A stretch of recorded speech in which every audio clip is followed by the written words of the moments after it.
A little girl crawled out of a drainage pipe covered in mud. Then a Hell's Angel heard someone calling her name. The road stretched out flat and gray in front of him, shimmering a little in the heat. Big Mike Delgado leaned into the curve of the highway, his Harley rumbling low and steady beneath him like a big animal that was tired but still willing to run. The wind pushed against his leather vest, the one with the patches he'd earned over 20 hard years. He didn't feel any of it. Not really. His mind was somewhere else, somewhere 20 years back. He hadn't been to Millbrook since the funeral. Callie's funeral. He could still see the little white church, the flowers that smelled too sweet, the way his mother had cried so hard she couldn't stand up straight. He remembered standing in the back, 25 years old, feeling like the world had cracked open and swallowed the only person who ever understood him. Callie had been 3 years younger than him, but she'd always been the strong one. Steady, kind, the kind of person who made a room feel warm just by walking into it. And then she was gone. Just like that. A car accident on Route 9, they said. Nothing left to bury but a closed casket and a hole in his chest that never really healed. Before you continue listening, please let me know where in the world are you watching from today. Now back to the story. Mike hadn't planned on coming back to Millbrook. Not ever. But an old friend from the club had passed a few weeks back, over in the next county, and the ride home took him right past the exit sign. Millbrook, 6 miles. His hands had turned the handlebars before his mind caught up. Now here he was. The landmarks came at him slow, one by one, like ghosts stepping out of the fields. There was the old grain silo, rusted out and leaning like it might fall over any day now. There was the church, still white, though the paint was peeling bad. There was the turnoff to the school where Callie used to walk every morning with her backpack bouncing on her shoulders. Mike's jaw tightened under his gray beard. 20 years, and the town looked like it had just given up somewhere along the way. The fields were overgrown. Half the houses he passed had boarded windows. A faded banner for a fair that must have happened years ago still hung crooked from a lamppost, the plastic torn and flapping in the wind. He kept riding, the sun beating down on his shoulders, sweat gathering under his collar. His stomach growled, reminding him he hadn't eaten since sunup. And the bike's fuel gauge was creeping toward empty. That's when he saw it. Ruthie's Diner. The sign was the same, more or less, though the paint had faded to a dull pink instead of the bright red he remembered. The gas pumps out front looked older too, but they still worked, based on the pickup truck currently filling up beside them. Mike eased off the throttle and rolled the Harley into the lot, gravel crunching under the tires. He killed the engine and sat there a moment, boots planted on the ground, taking it all in. The diner looked smaller than he remembered. Sadder, somehow, the windows were a little dusty. The awning sagged in the middle. But the smell drifting out from the propped-open door was the same. Coffee and bacon grease and something sweet, maybe pie. Mike swung his leg off the bike and stretched his back, feeling every one of his 45 years in his joints. He walked inside, boots heavy on the old linoleum floor, and took a seat at the counter. A woman came out from the kitchen, wiping her hands on her apron. She had gray hair pulled back in a bun and lines around her eyes that spoke of years of hard work and not enough sleep. She looked at him the way most people looked at him these days, a little wary, sizing up the leather vest and the tattoos on his forearms. "What can I get you, hun?" she asked, her voice carrying the same warm twang he remembered, though her eyes showed no recognition at all. "Just coffee," Mike said. "Black, coming right up." She turned to grab the pot, not knowing that the last time he'd sat in this diner, he'd been a young man with a sister still alive, and a whole different kind of ache in his chest. Mike drank his coffee slow, letting the heat of it settle in his chest. Ruthie, though he didn't know her name yet, refilled his cup once without asking, then went back to wiping down the counter. The diner was quiet.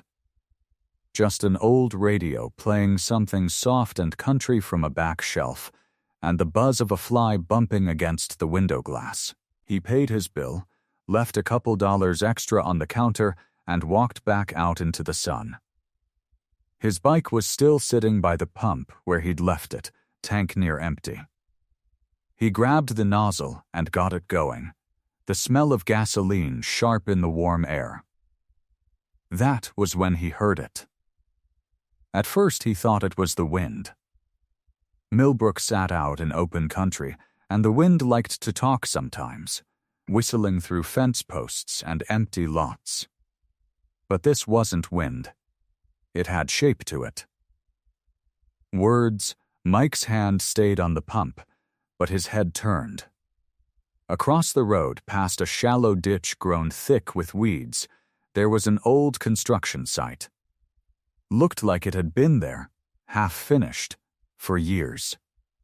A skeleton of a building, the kind that never got built all the way. Walls of cinder blocks standing without a roof, rusted rebar sticking up from cracked concrete like broken teeth. Weeds had grown up through the gaps in the ground. Nobody had touched the place in a long time. The voice came again. Small, cracked, like it was scraping its way up from somewhere deep. "Callie. Help me, Callie." Mike's whole body went still. He hadn't heard that name spoken out loud in years. Not by anyone else. Not since the funeral, when the preacher had said it over and over. Callie was a light in this town. Callie will be missed.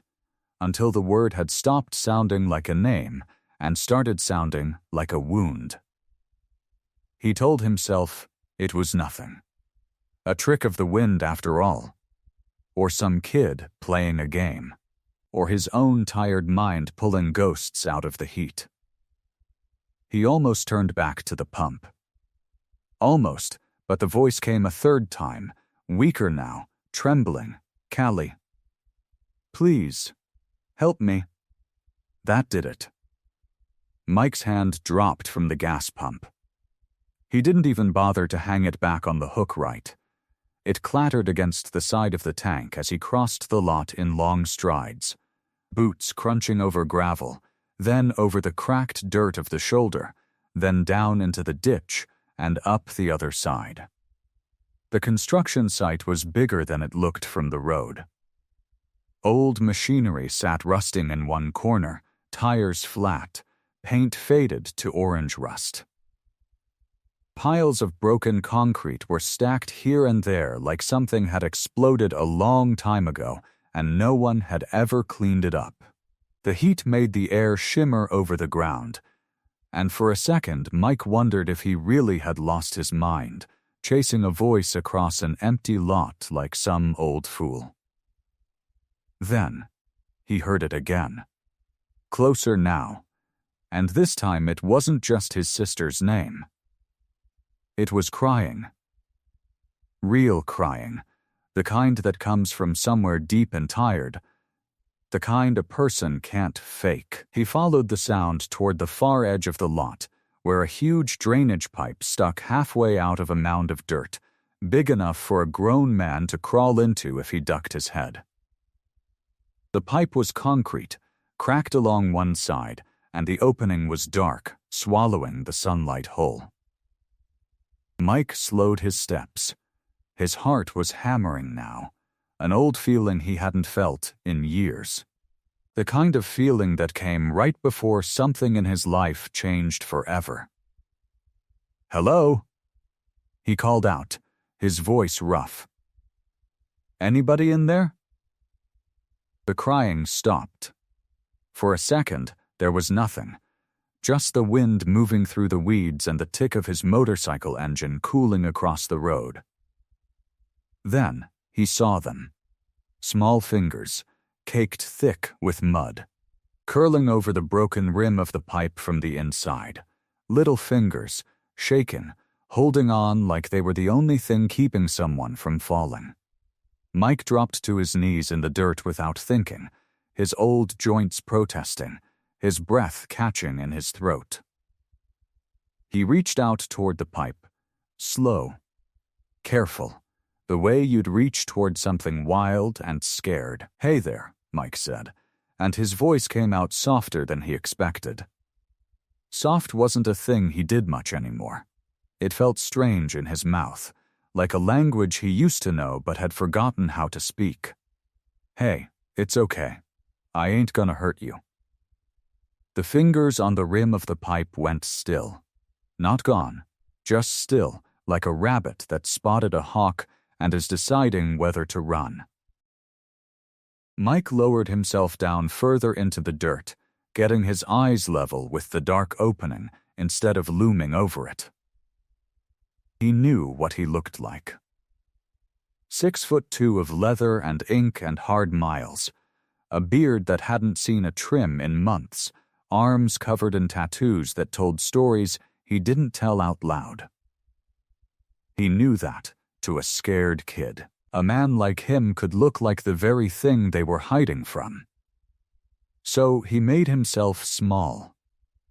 Not in his body, he couldn't do much about that, but in his voice, in his hands, in the way he held himself. "My name's Mike," he said. "I was just over there getting gas for my bike. Heard somebody call out. Thought maybe they needed some help. Nothing, just the fingers trembling against the broken concrete. You don't gotta come out," he said. "Not if you don't want, but I'll stay right here as long as you need. I ain't going anywhere." He meant it. He settled back on his heels, feeling the heat of the sun on his neck, the gravel biting through his jeans. Somewhere behind him a car passed on the road, slow, and didn't stop. Nobody else had heard what he'd heard, or if they had, they hadn't cared enough to cross a ditch for it. "You said a name," Mike said carefully, keeping his voice even, though his heart was doing something strange in his chest. "Callie.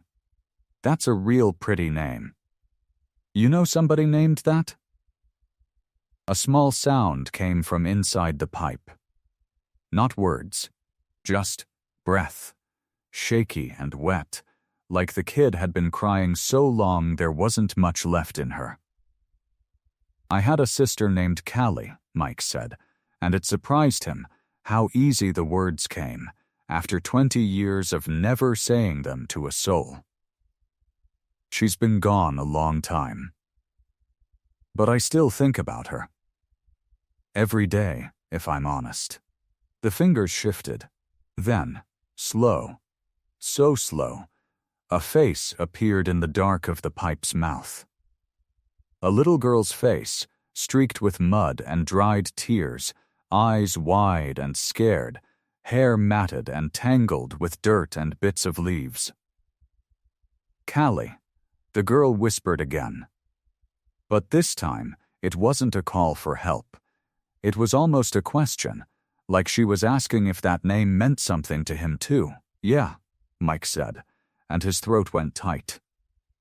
"Yeah, baby, that's my sister's name. What's yours?" "Daisy," the girl said, barely a whisper. "Daisy," Mike repeated. "That's a good name too. You want to come on out of there, Daisy? It's awful dark in that pipe. Bet it's a lot nicer out here in the sun." Daisy didn't answer, not with words, but her hand let go of the rim, and she began to move, crawling forward inch by inch, small knees scraping against broken concrete, her whole body shaking like a leaf caught in a storm that had already passed but left its shivers behind. Mike didn't reach in and grab her. He didn't want to scare her worse. He just held his arms open, low and steady, and let her come to him on her own. She was covered head to toe in mud, so much of it that he almost couldn't tell what color her clothes had been. Her little sundress hung heavy and wet-looking, plastered with dirt, and her bare feet were scraped and raw. She crawled the last few feet, and then, all at once, she was in his arms, small and shaking and cold despite the heat of the day. Clutched tight against her chest, held with both muddy hands like it was the only thing in the world that mattered, was a photograph. Torn at one edge, faded and soft from being held too many times, but he could see it. A woman's face smiling out from the paper. A lady's voice, Daisy whispered against his shoulder, her small body trembling. She told me to hide. Said to keep saying that name. Said somebody would come. Mike gathered Daisy up in his arms like she weighed nothing at all, which she near enough did. Her small body curled against his chest, and she didn't fight him. She just shook, little shivers running through her like tremors under the earth, and she kept that photograph pressed tight between them, refusing to let even an inch of space come between her hand and the torn paper.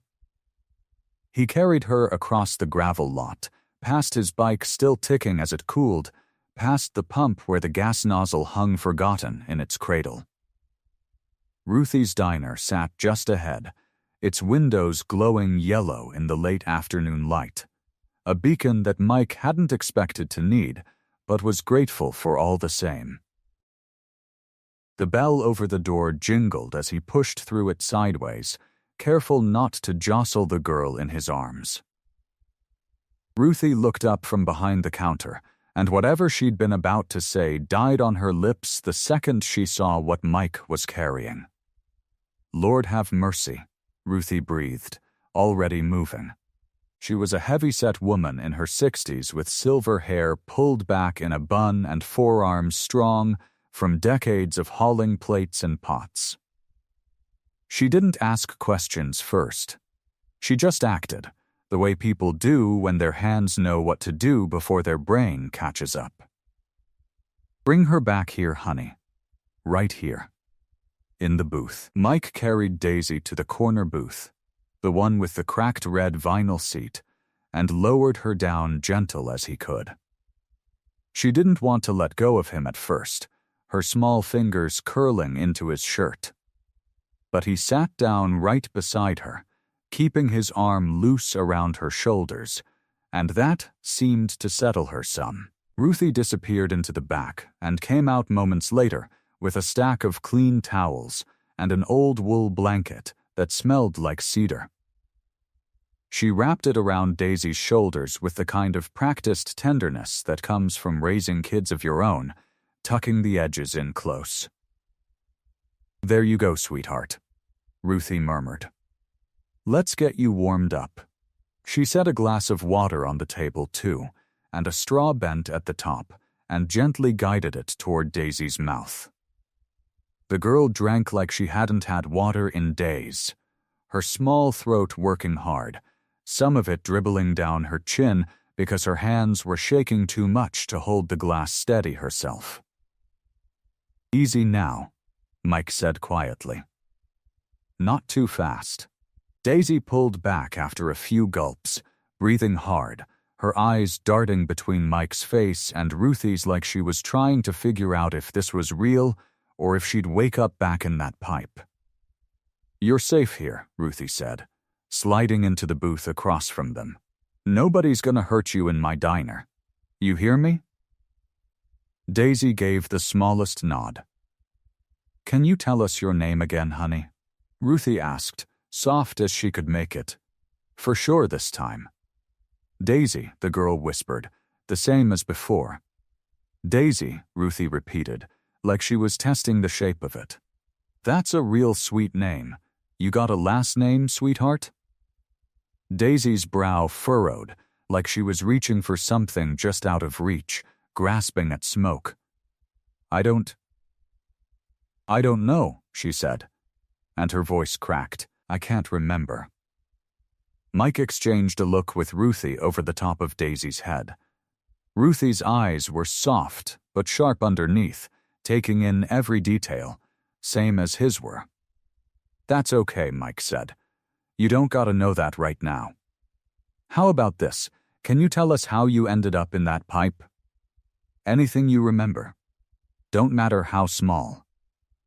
Daisy's fingers tightened around the photograph in her lap. She stared down at it like it might give her the answers she didn't have.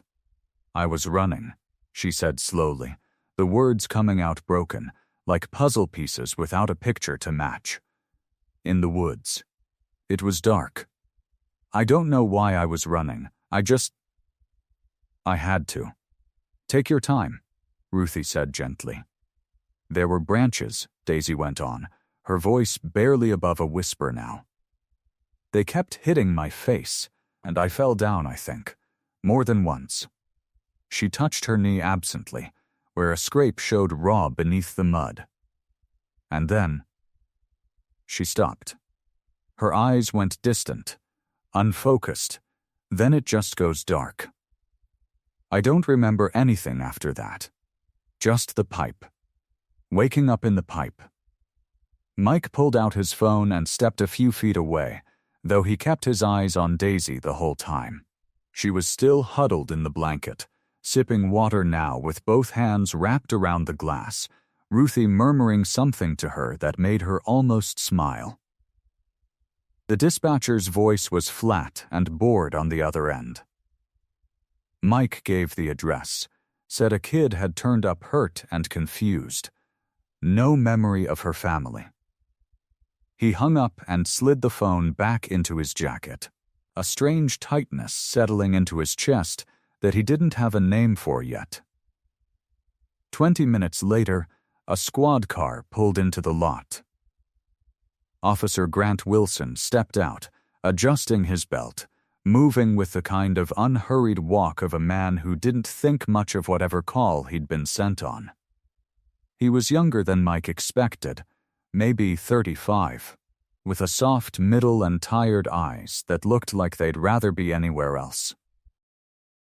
The bell jingled when he came in. He glanced around the diner, spotted the booth, and made his way over without much urgency. "This the kid?" he asked, like Daisy was a package that had gotten lost in the mail. "This is Daisy," Mike said, an edge creeping into his voice before he could stop it. Grant pulled out a small notepad, more out of habit than intention, it seemed, since he barely looked at it after.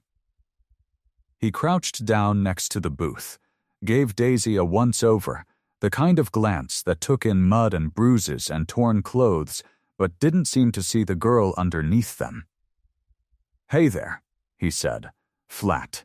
"You lost, sweetheart?" Daisy shrank back against Ruthie's shoulder and didn't answer. "She was found in the drainage pipe out by the old construction site," Mike said.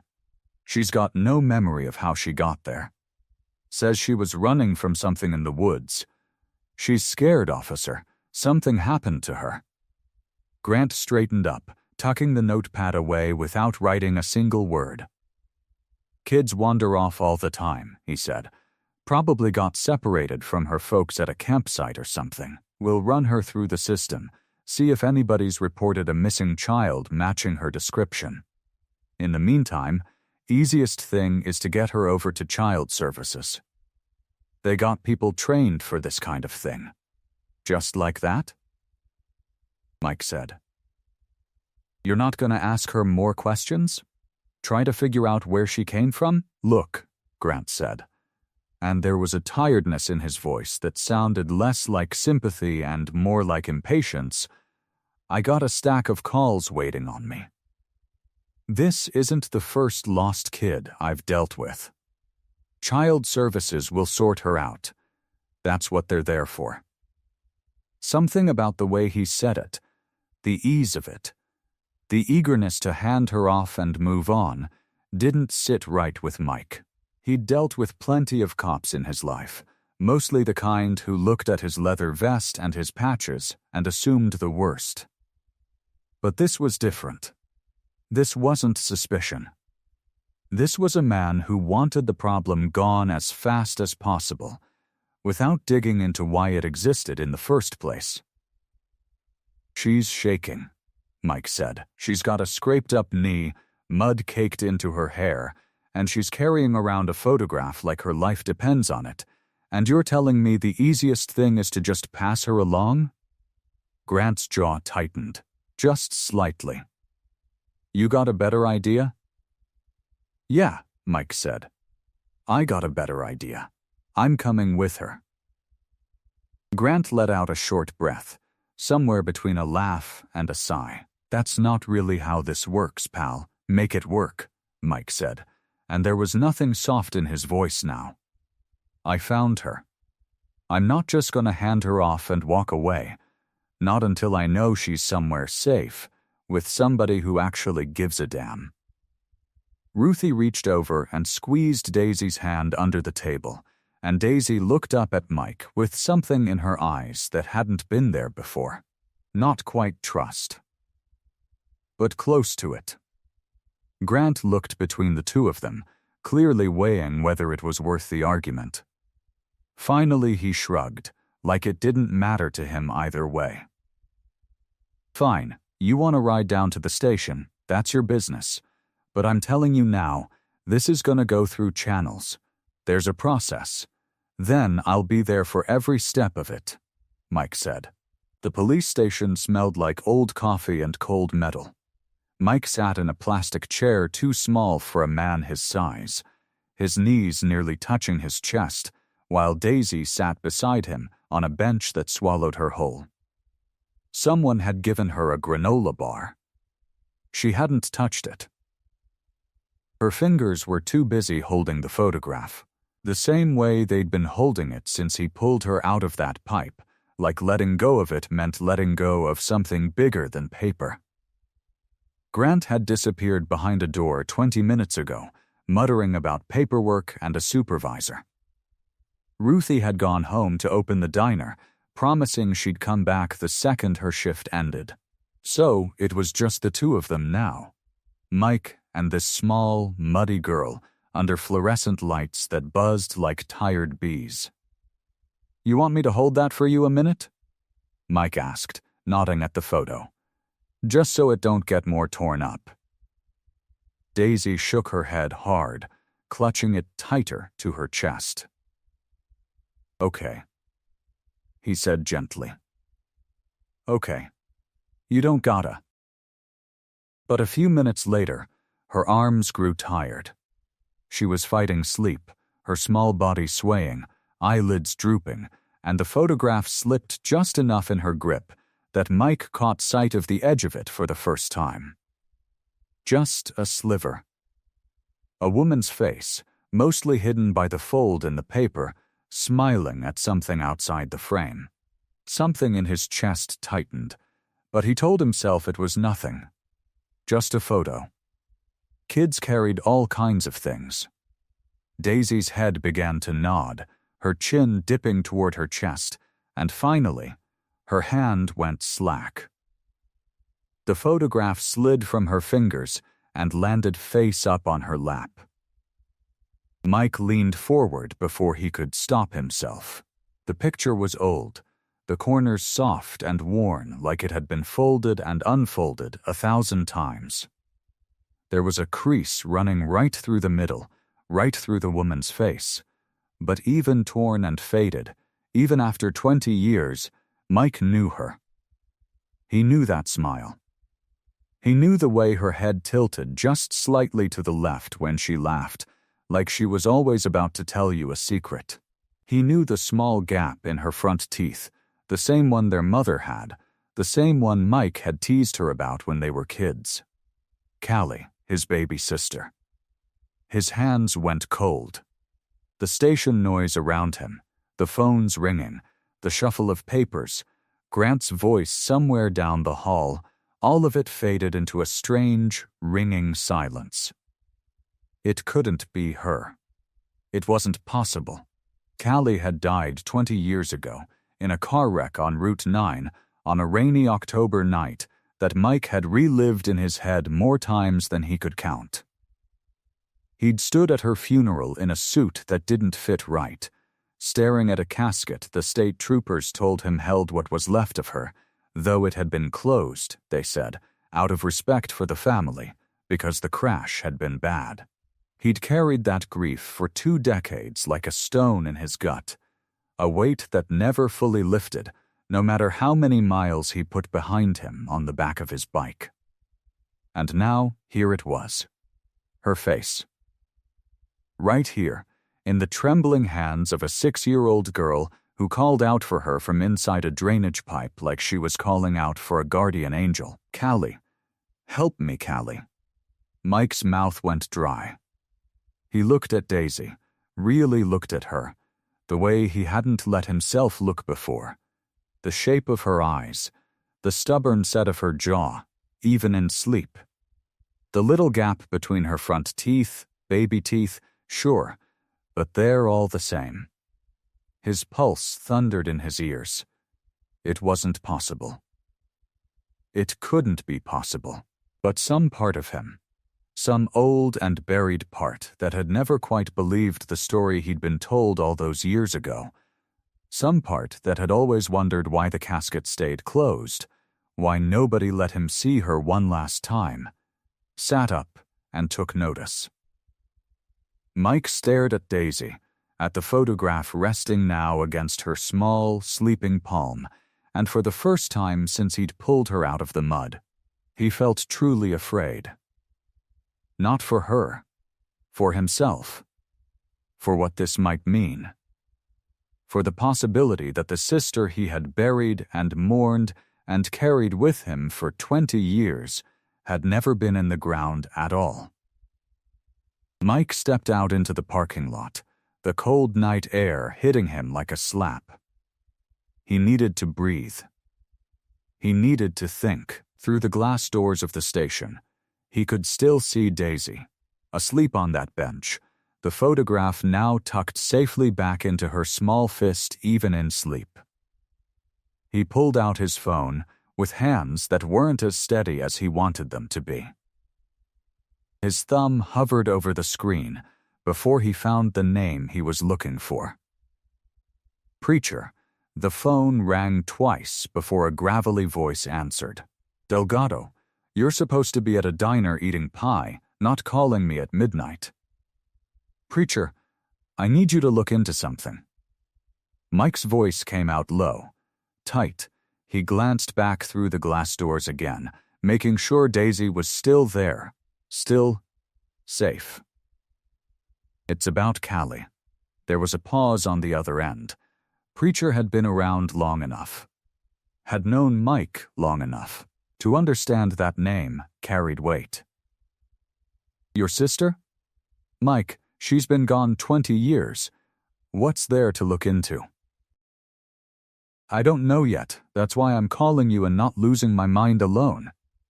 Mike rubbed a hand over his face, feeling the stubble there, feeling suddenly older than his 45 years. There's a kid. A little girl. I found her tonight, crawled out of some drainage pipe covered in mud, calling out Callie's name like it was the only word she knew. She's got a photograph, Preacher, of Callie. I'd know that face anywhere. That doesn't make sense, Preacher said slowly. Photo could be old, could be nothing. Could be, Mike agreed, but I need to know for sure. I need you to pull whatever you can. The accident report from back then, the death certificate. Anything on record about how Callie died, where she was buried, all of it. And I need you to look into this kid too. Her name's Daisy. She's in foster care. Been bounced around for years from what I can tell. Something ain't right about any of this, and you're the only guy I trust to dig without making noise. Preacher exhaled hard on the other end, the sound crackling through the phone. You're asking me to open up old county files in the middle of the night. I'm asking you to do what you used to do before you traded your clipboard for a cut, Mike said. You still got contacts down at Records? Some, Preacher admitted. Old habits die hard. Give me a few hours. Thank you, brother. Don't thank me yet. You might not like what I find. Preacher's voice had gone serious now, all traces of his usual gruff humor gone. You sitting tight at the station? Yeah. They're saying they'll release her to child services soon unless I can show cause. I ain't leaving her here, Preacher. Not until I know what's going on. Understood, I'll call you the second I got something. The line went dead, and Mike stood there a moment longer in the parking lot, staring up at the sky, at a smattering of stars fighting through the glow of the streetlights. Somewhere above those stars, or maybe nowhere at all, he used to imagine Callie was watching over him, the way she used to say she would when they were kids, and she'd tease him about being scared of the dark. He went back inside. Daisy hadn't moved, curled up small against the bench, breathing slow and even. Mike sat back down beside her, careful not to wake her, and waited. The hours crawled by. Grant came and went twice, muttering something about paperwork delays, avoiding Mike's eyes each time. Around 3 a.m, Mike's phone buzzed against his leg. He answered before the first ring finished. Preacher, talk to me. Preacher's voice was tight, urgent in a way Mike had rarely heard from him. Mike, you're not gonna believe this. Callie's death certificate, it was never finalized, never filed proper. There's a signature missing, a gap in the paperwork that should have been closed 20 years ago and wasn't. It's like nobody ever followed up. Mike's grip tightened on the phone. What about the girl? Daisy? I found her foster file too, Preacher said. Mother's name is listed, but she vanished from the system years back.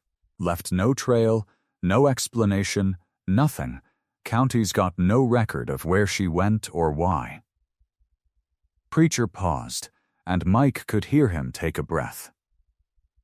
Mike, I think that little girl is your niece. The morning sun did nothing to soften the gray concrete building that housed the Millbrook County Child Services office. Mike stood in front of it, Daisy's small hand wrapped in his, and felt more nervous than he had in years. He had faced down rival clubs, bar fights, and cops with itchy trigger fingers. None of that came close to this. Daisy looked up at him, her hair still damp from the shower Ruthie had let her use that morning, tangled but clean. Someone had found her a change of clothes, a little yellow shirt too big in the shoulders. She clutched the photograph of Callie in her free hand like it was the only solid thing left in her world. You gonna come inside with me? She asked, her voice small. Every step, Mike said. I ain't going anywhere. He meant it more than she could know. Inside, the office smelled like old coffee and copy paper. Fluorescent lights hummed overhead. A woman at the front desk barely looked up from her computer screen when Mike approached, his leather cut out of place among the beige walls and stacks of manila folders. I need to see someone about a guardianship petition, Mike said. Emergency custody. For her. He nodded down at Daisy. The receptionist raised an eyebrow, taking in the sight of him, then the little girl at his side. Do you have an appointment? No, ma'am. But this can't wait. She sighed, the kind of sigh that said she'd heard that line 100 times before. But something in Mike's eyes, some steady certainty that refused to blink, made her pick up the phone instead of turning him away. Let me see if Renee's got a minute. 10 minutes later, a woman came through a side door, dressed in a cardigan the color of dried leaves, reading glasses pushed up into her curly hair. She had kind eyes, tired but sharp, the kind that had seen too much and still cared anyway. "I'm Renee Sanders," she said, extending a hand to Mike. She crouched slightly to Daisy's level. "And you must be Daisy. That's a real pretty name." Daisy didn't answer, just pressed closer to Mike's leg. Renee straightened, studying Mike for a long moment. "Why don't you two come back to my office?" The office was small, cluttered with files stacked in leaning towers, a corkboard pinned with children's drawings. Renee gestured for them to sit, then took her own seat behind the desk, folding her hands. "Tell me what's going on," she said. "All of it." So Mike did. He told her about the drainage pipe, the mud, the photograph. He told her Daisy had been calling his sister's name, a sister who supposedly died 20 years ago. He told her what Preacher found, the unfinished paperwork, the mother who vanished from the system without a trace. Renee listened without interrupting, her pen tapping slow against a legal pad, though she wrote nothing down. When Mike finished, she was quiet for a moment, studying Daisy, who sat swinging her feet, still holding tight to that photograph. "Can I see that picture, sweetheart?" Renee asked gently. Daisy looked to Mike first. He nodded. She held it out, careful, like it might break. Renee took it, examined it, then looked up at Mike with something new in her eyes. "This is old, really old, judging by the wear." She handed it back to Daisy, who immediately hugged it to her chest again. "I'm going to be honest with you, Misty Delgado. Foster files don't just go dark like that. Not without somebody noticing, or somebody making sure nobody notices. That's what I'm afraid of," Mike said. Renee leaned back in her chair, rubbing her temple. "I've been doing this job 12 years. I've seen good kids fall through cracks that never should have existed in the first place. Something about this file smells wrong." "So you'll help?" Mike asked, and for the first time, his voice cracked just slightly, the exhaustion of the last 24 hours breaking through the leather and toughness. Renee looked at Daisy, then back at Mike. "I can't promise anything is quick in this system. But I can file for emergency temporary guardianship on your behalf, get you certified as a kinship placement while we sort out the rest. And I'm going to pull every file connected to hers. Quietly, if somebody buried something, I want to know who. And why." She reached for a fresh form from her desk drawer. "Let's get started." The paper in Mike's jacket pocket felt heavier than any weapon he'd ever carried. Temporary guardianship order, it said, signed and stamped. Renee's neat handwriting filling in the blanks. It was just paper, but it meant Daisy was his to protect, at least for now, and that made it feel like the most important thing he'd ever held. He buckled Daisy into the sidecar, checking the straps twice, then a third time. "Where are we going?" Daisy asked, her voice barely audible over the idle rumble of the engine. "Home," Mike said. Then he paused, because the word felt strange coming out of his mouth. He hadn't called anywhere home in a long time. "My home. You'll stay there a while, with me and my friends." Daisy's eyes went wide. "Friends like you?" "Some of them look scarier than me," Mike admitted. "But they got good hearts. You'll see." He worried the whole ride over. The clubhouse wasn't exactly built for children. It was leather and motor oil and loud voices, poker games that ran too late, and language that wasn't fit for young ears. His brothers were good men underneath it all, but they were rough, most of them carrying their own scars, their own reasons for choosing the road over anything soft. What if she was scared of them? What if they didn't know how to act around a 6-year-old who'd been through more than most grown men could handle? The gravel lot came into view, motorcycles lined up in neat rows, the old brick building with its faded sign reading Iron Wolves MC. A few of the guys were out front, working on a bike, passing a wrench back and forth. Big Tank looked up first, a mountain of a man with arms like tree trunks and a beard that reached his chest. He nudged Preacher, who was leaning against the porch rail, cleaning his sunglasses on his shirt. Mike cut the engine and helped Daisy climb out of the sidecar. She pressed close to his leg immediately, gripping his pant leg with one small fist. The photograph still clutched in the other hand. The bikers went quiet. Mike braced himself. Then Tank's whole face changed. The gruff mountain of a man knelt down slowly, careful, like he was approaching something fragile that might spook. "Well, hey there," Tank said, his deep voice suddenly soft as a lullaby. "You must be Daisy. Mike's told us all about you." Daisy peeked out from behind Mike's leg, studying Tank with wide, cautious eyes. "You like motorcycles?" Tank asked. Daisy nodded, just barely. "Come here, I'll show you something cool." Tank held out a massive hand, and after a long moment, Daisy took it, letting him lead her toward his bike. He crouched beside the front wheel and pointed at the headlight, chrome and round like a big silver eye. "See that? That's so I can see the road at night. Watch this." He clicked it on, and the light glowed bright even in the daylight. Daisy's face lit up brighter than the headlight itself. Preacher ambled over next, reaching into his saddlebag.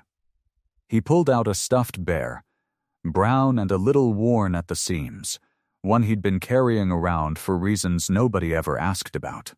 "Found this at a yard sale a while back," Preacher said, crouching to hand it to her. "Been waiting for the right owner."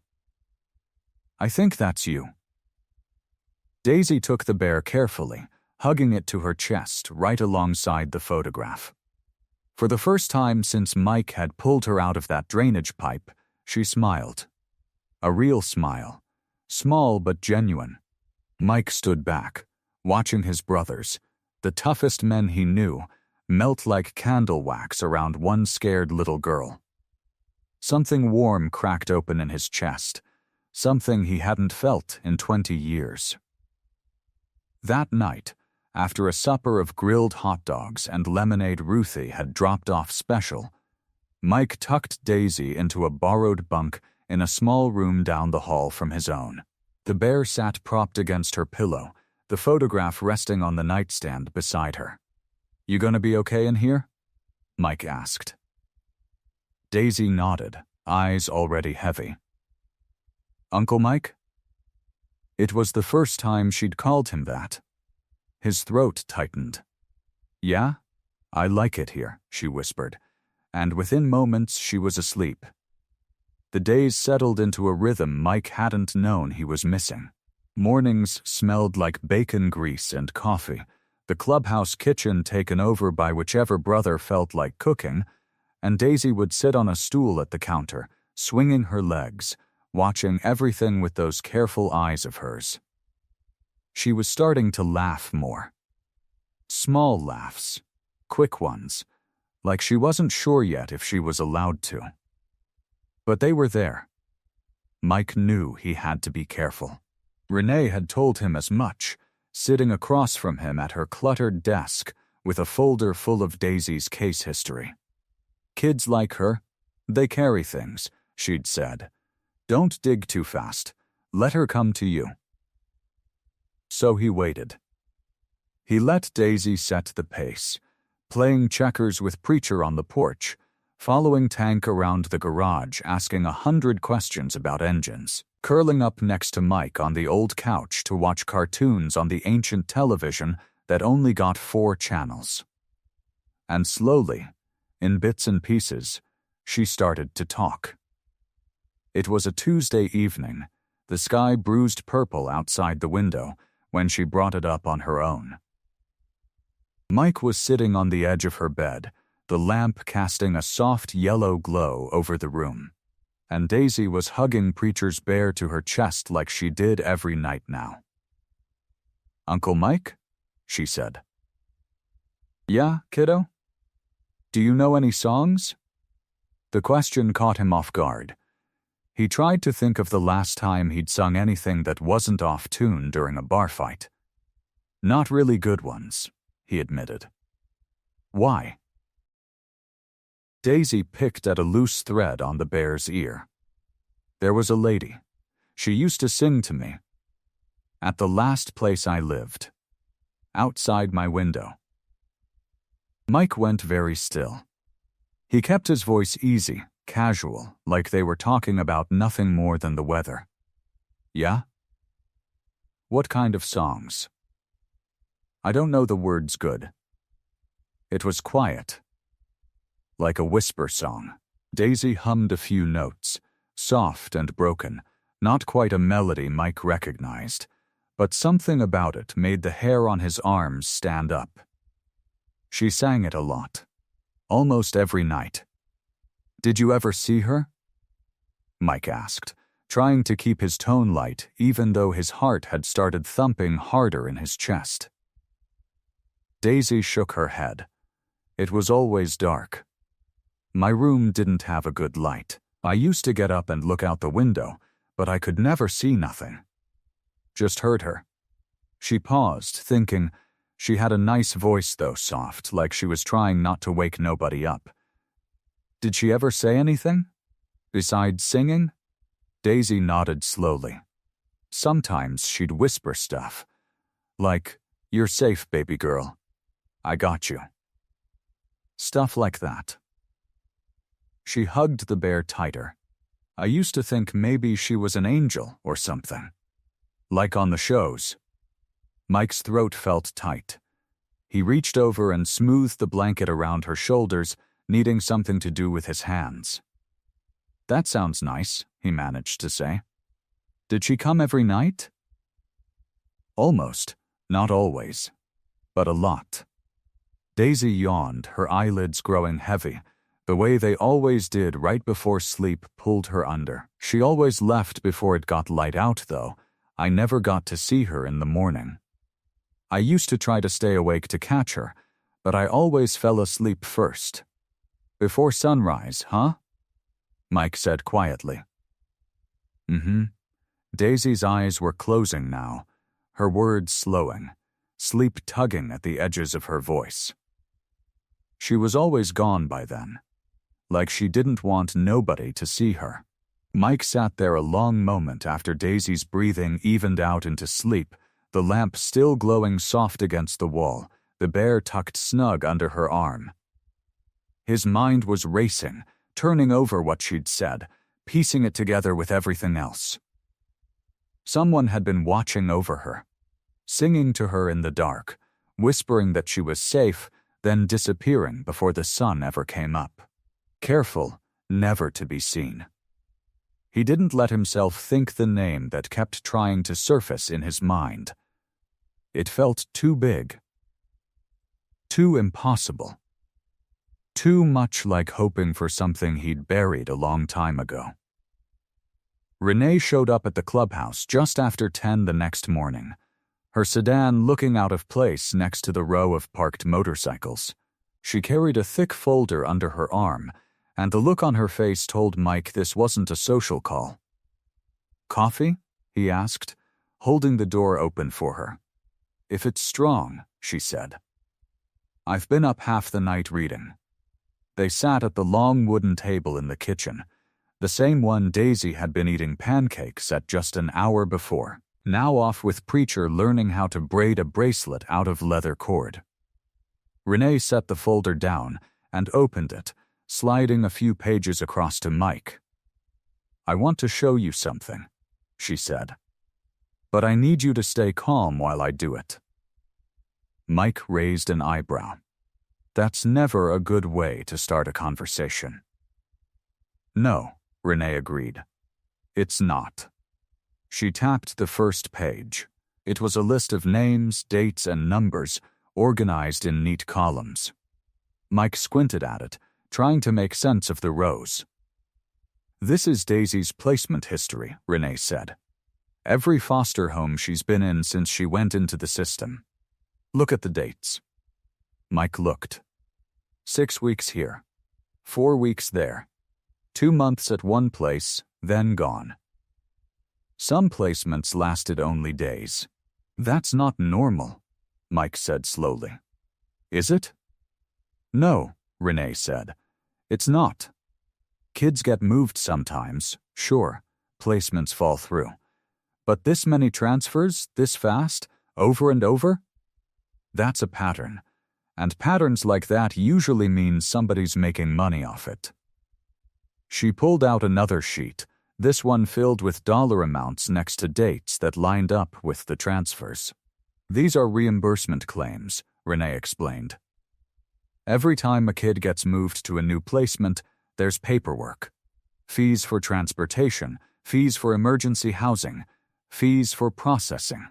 Small stuff, usually, but somebody's been filing these same kinds of claims over and over again, every single time Daisy got shuffled somewhere new. Mike's jaw tightened. Somebody like who?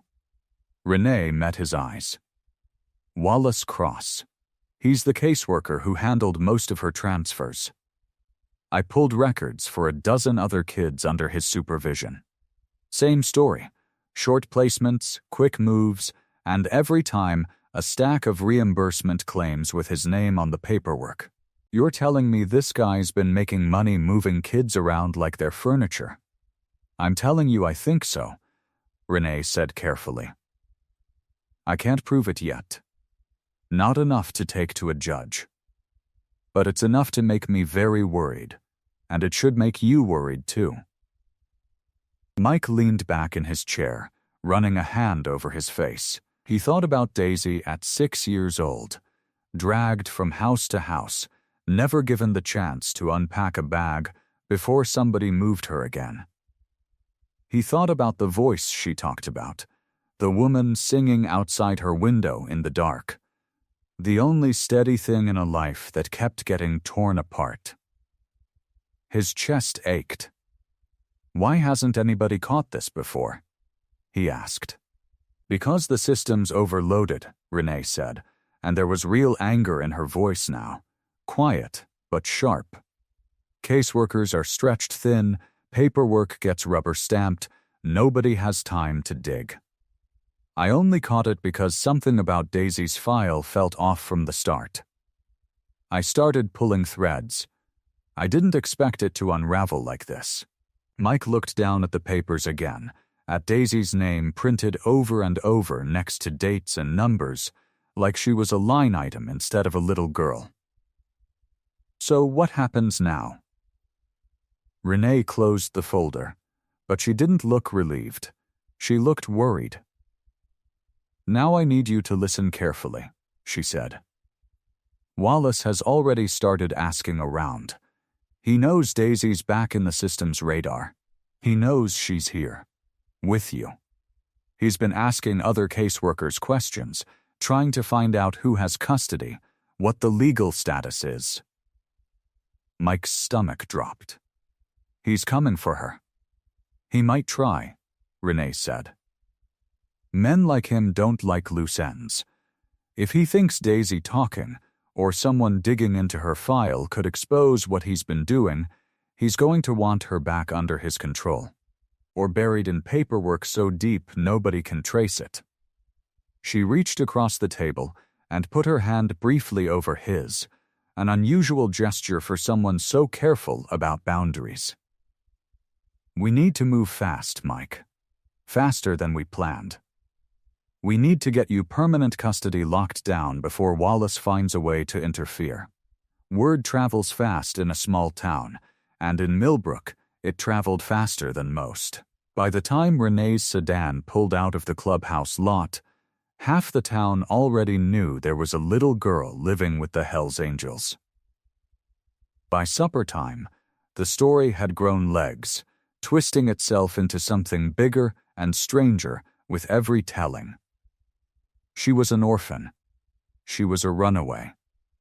She belonged to one of the bikers. She didn't belong to anybody at all, and they'd just taken her.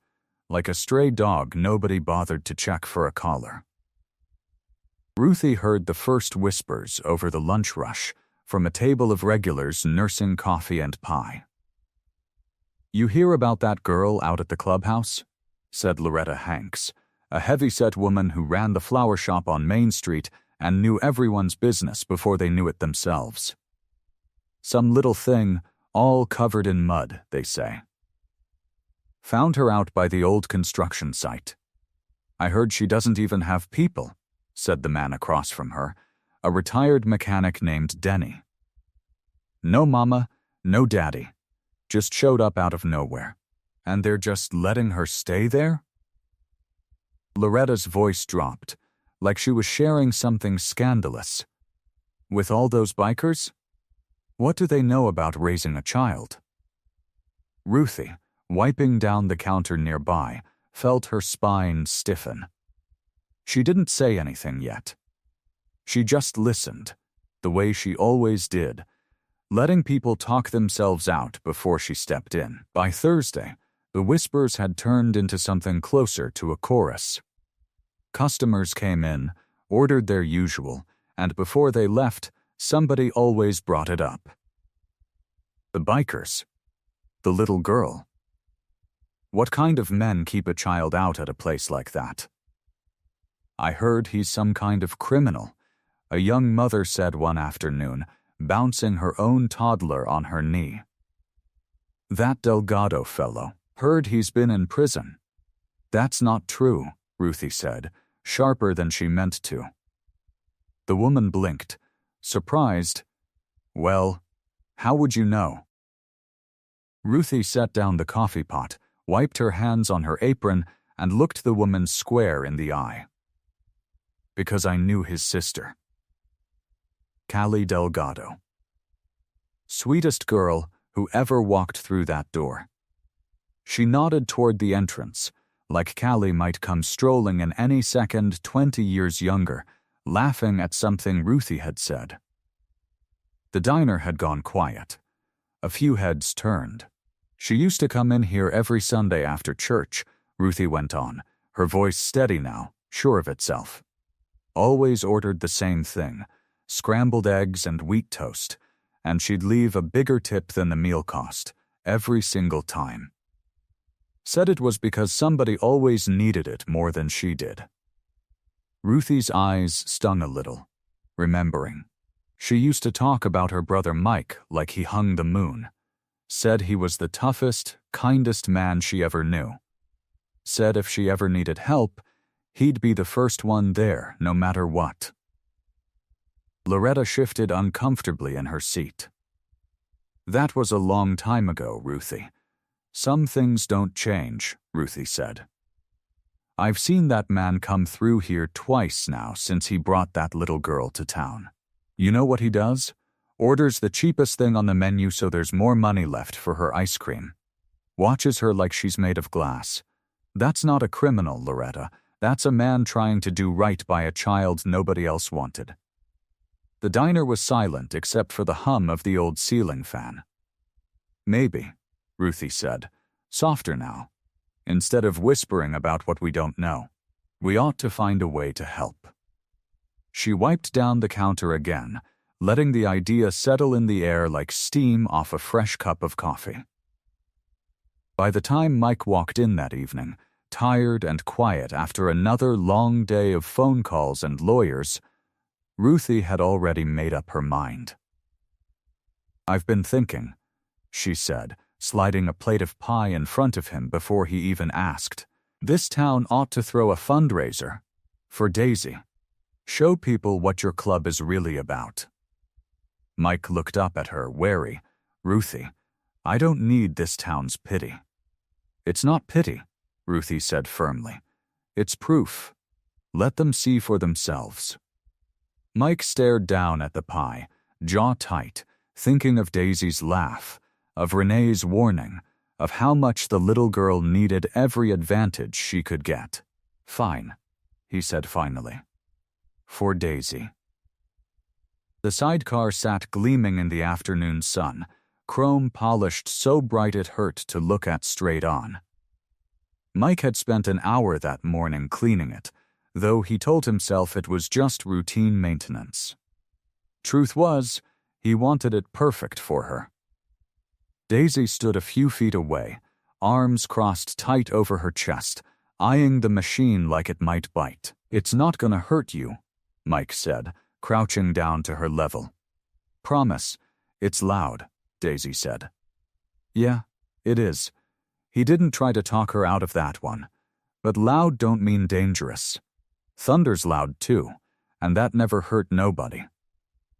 She thought about that for a second, chewing on her lip the way she did when she was working something out in her head. Around the yard, a handful of the angels had gathered, pretending to tinker with their bikes but really just watching. Preacher leaned against the fence, arms folded, a grin tugging at the corner of his mouth he didn't bother hiding. Big Tom sat on an overturned crate, sipping a soda, waiting. "Tell you what," Mike said. "You don't gotta go fast. We'll just roll around the yard first. Real slow. You say stop, I stop. Deal?" Daisy studied him, then looked at the sidecar, then back at him again. "Deal," she said finally, like she was doing him a favor. Mike helped her climb in, buckling the strap across her lap with careful hands, checking it twice even though he knew it was already snug.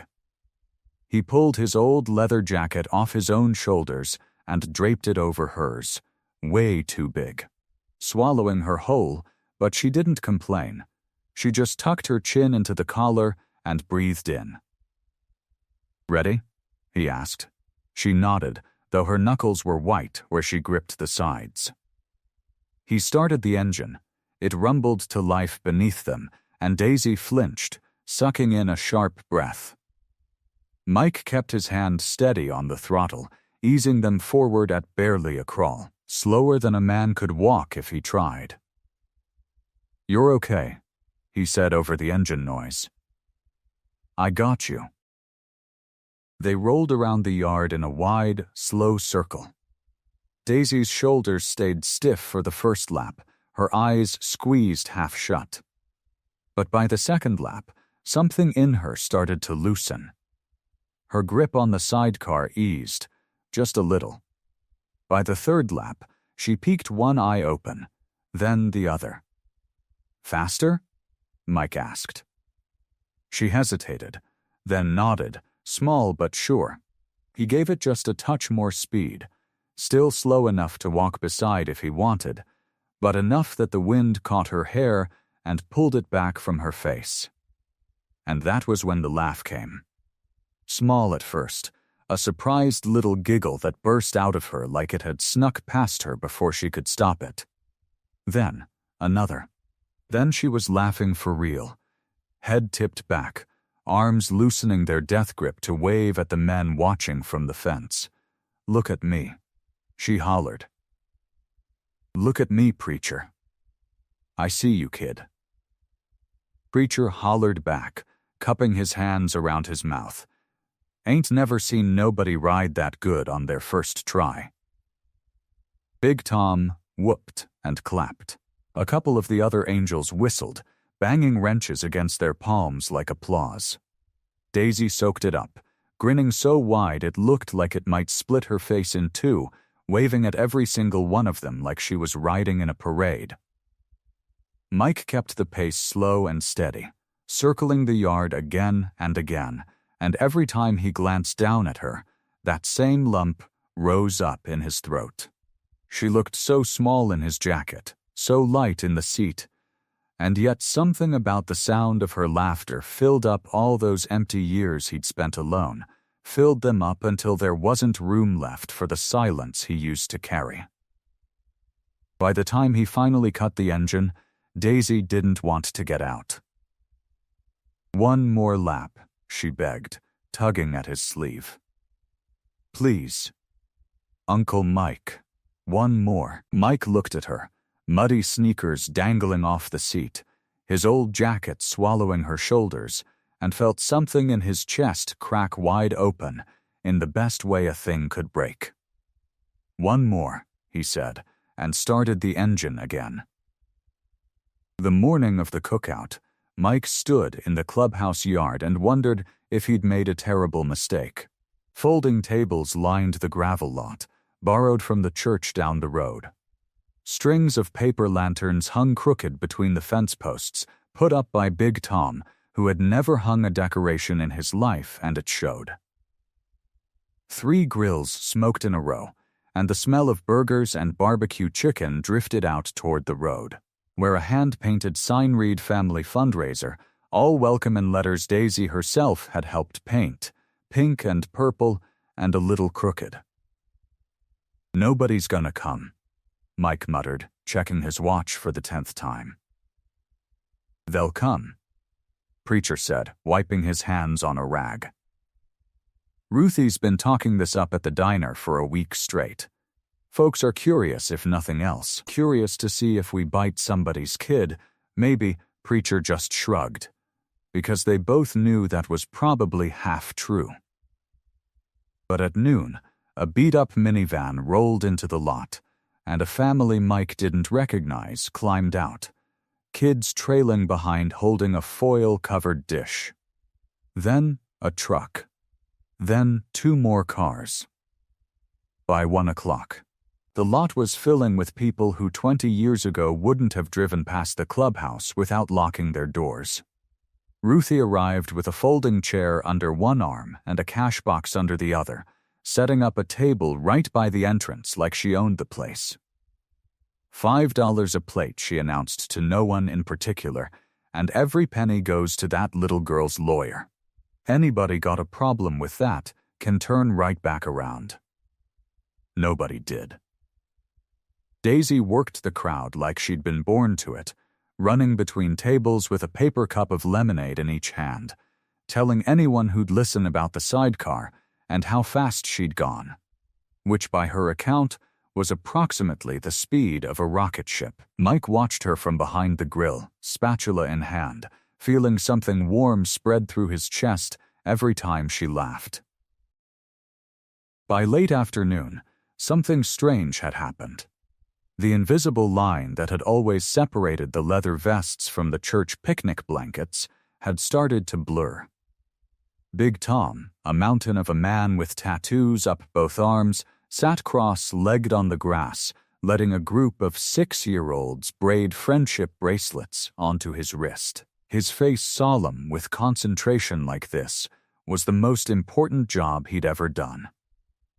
Preacher was deep in conversation with the town's retired schoolteacher about, of all things, county record-keeping, and the two of them were laughing like old friends. A biker named Snake, who'd once scared off a traveling salesman just by standing on the porch, was teaching a cluster of kids how to do a coin trick, over and over, patient as a saint. Renee showed up around 5, out of uniform, wearing jeans and a soft yellow sweater, and Mike caught her smiling in a way he hadn't seen at the courthouse. "Didn't expect this many people," she said, nodding at the crowd. "Neither did I," Mike admitted. As the sun dropped low and the sky turned the color of a peach, someone dragged out a stereo and country music crackled through the yard. A few couples started dancing on the gravel, badly, laughing at themselves. Kids chased fireflies near the fence line. The whole yard glowed gold and warm, full of voices and laughter that had no business belonging to a Hells Angels clubhouse. And yet, there it was. Ruthie found Mike near the end of the night, standing off to the side with a paper plate of food he hadn't touched, just watching it all. Her eyes were wet when she looked up at him. "Callie would be so proud of you," she said, voice cracking. "You know that?" Mike swallowed hard, throat tight. She used to talk about you all the time, Ruthie went on. Said her brother had the biggest heart of anybody she knew, even if he hid it under all that leather and grease. She patted his arm, gentle as a mother. Look at what you built here tonight, Mike. Look at all these people. Mike looked. Bikers and townsfolk, tangled together under strings of crooked lanterns, all because of one little girl who'd crawled out of a drainage pipe and changed everything.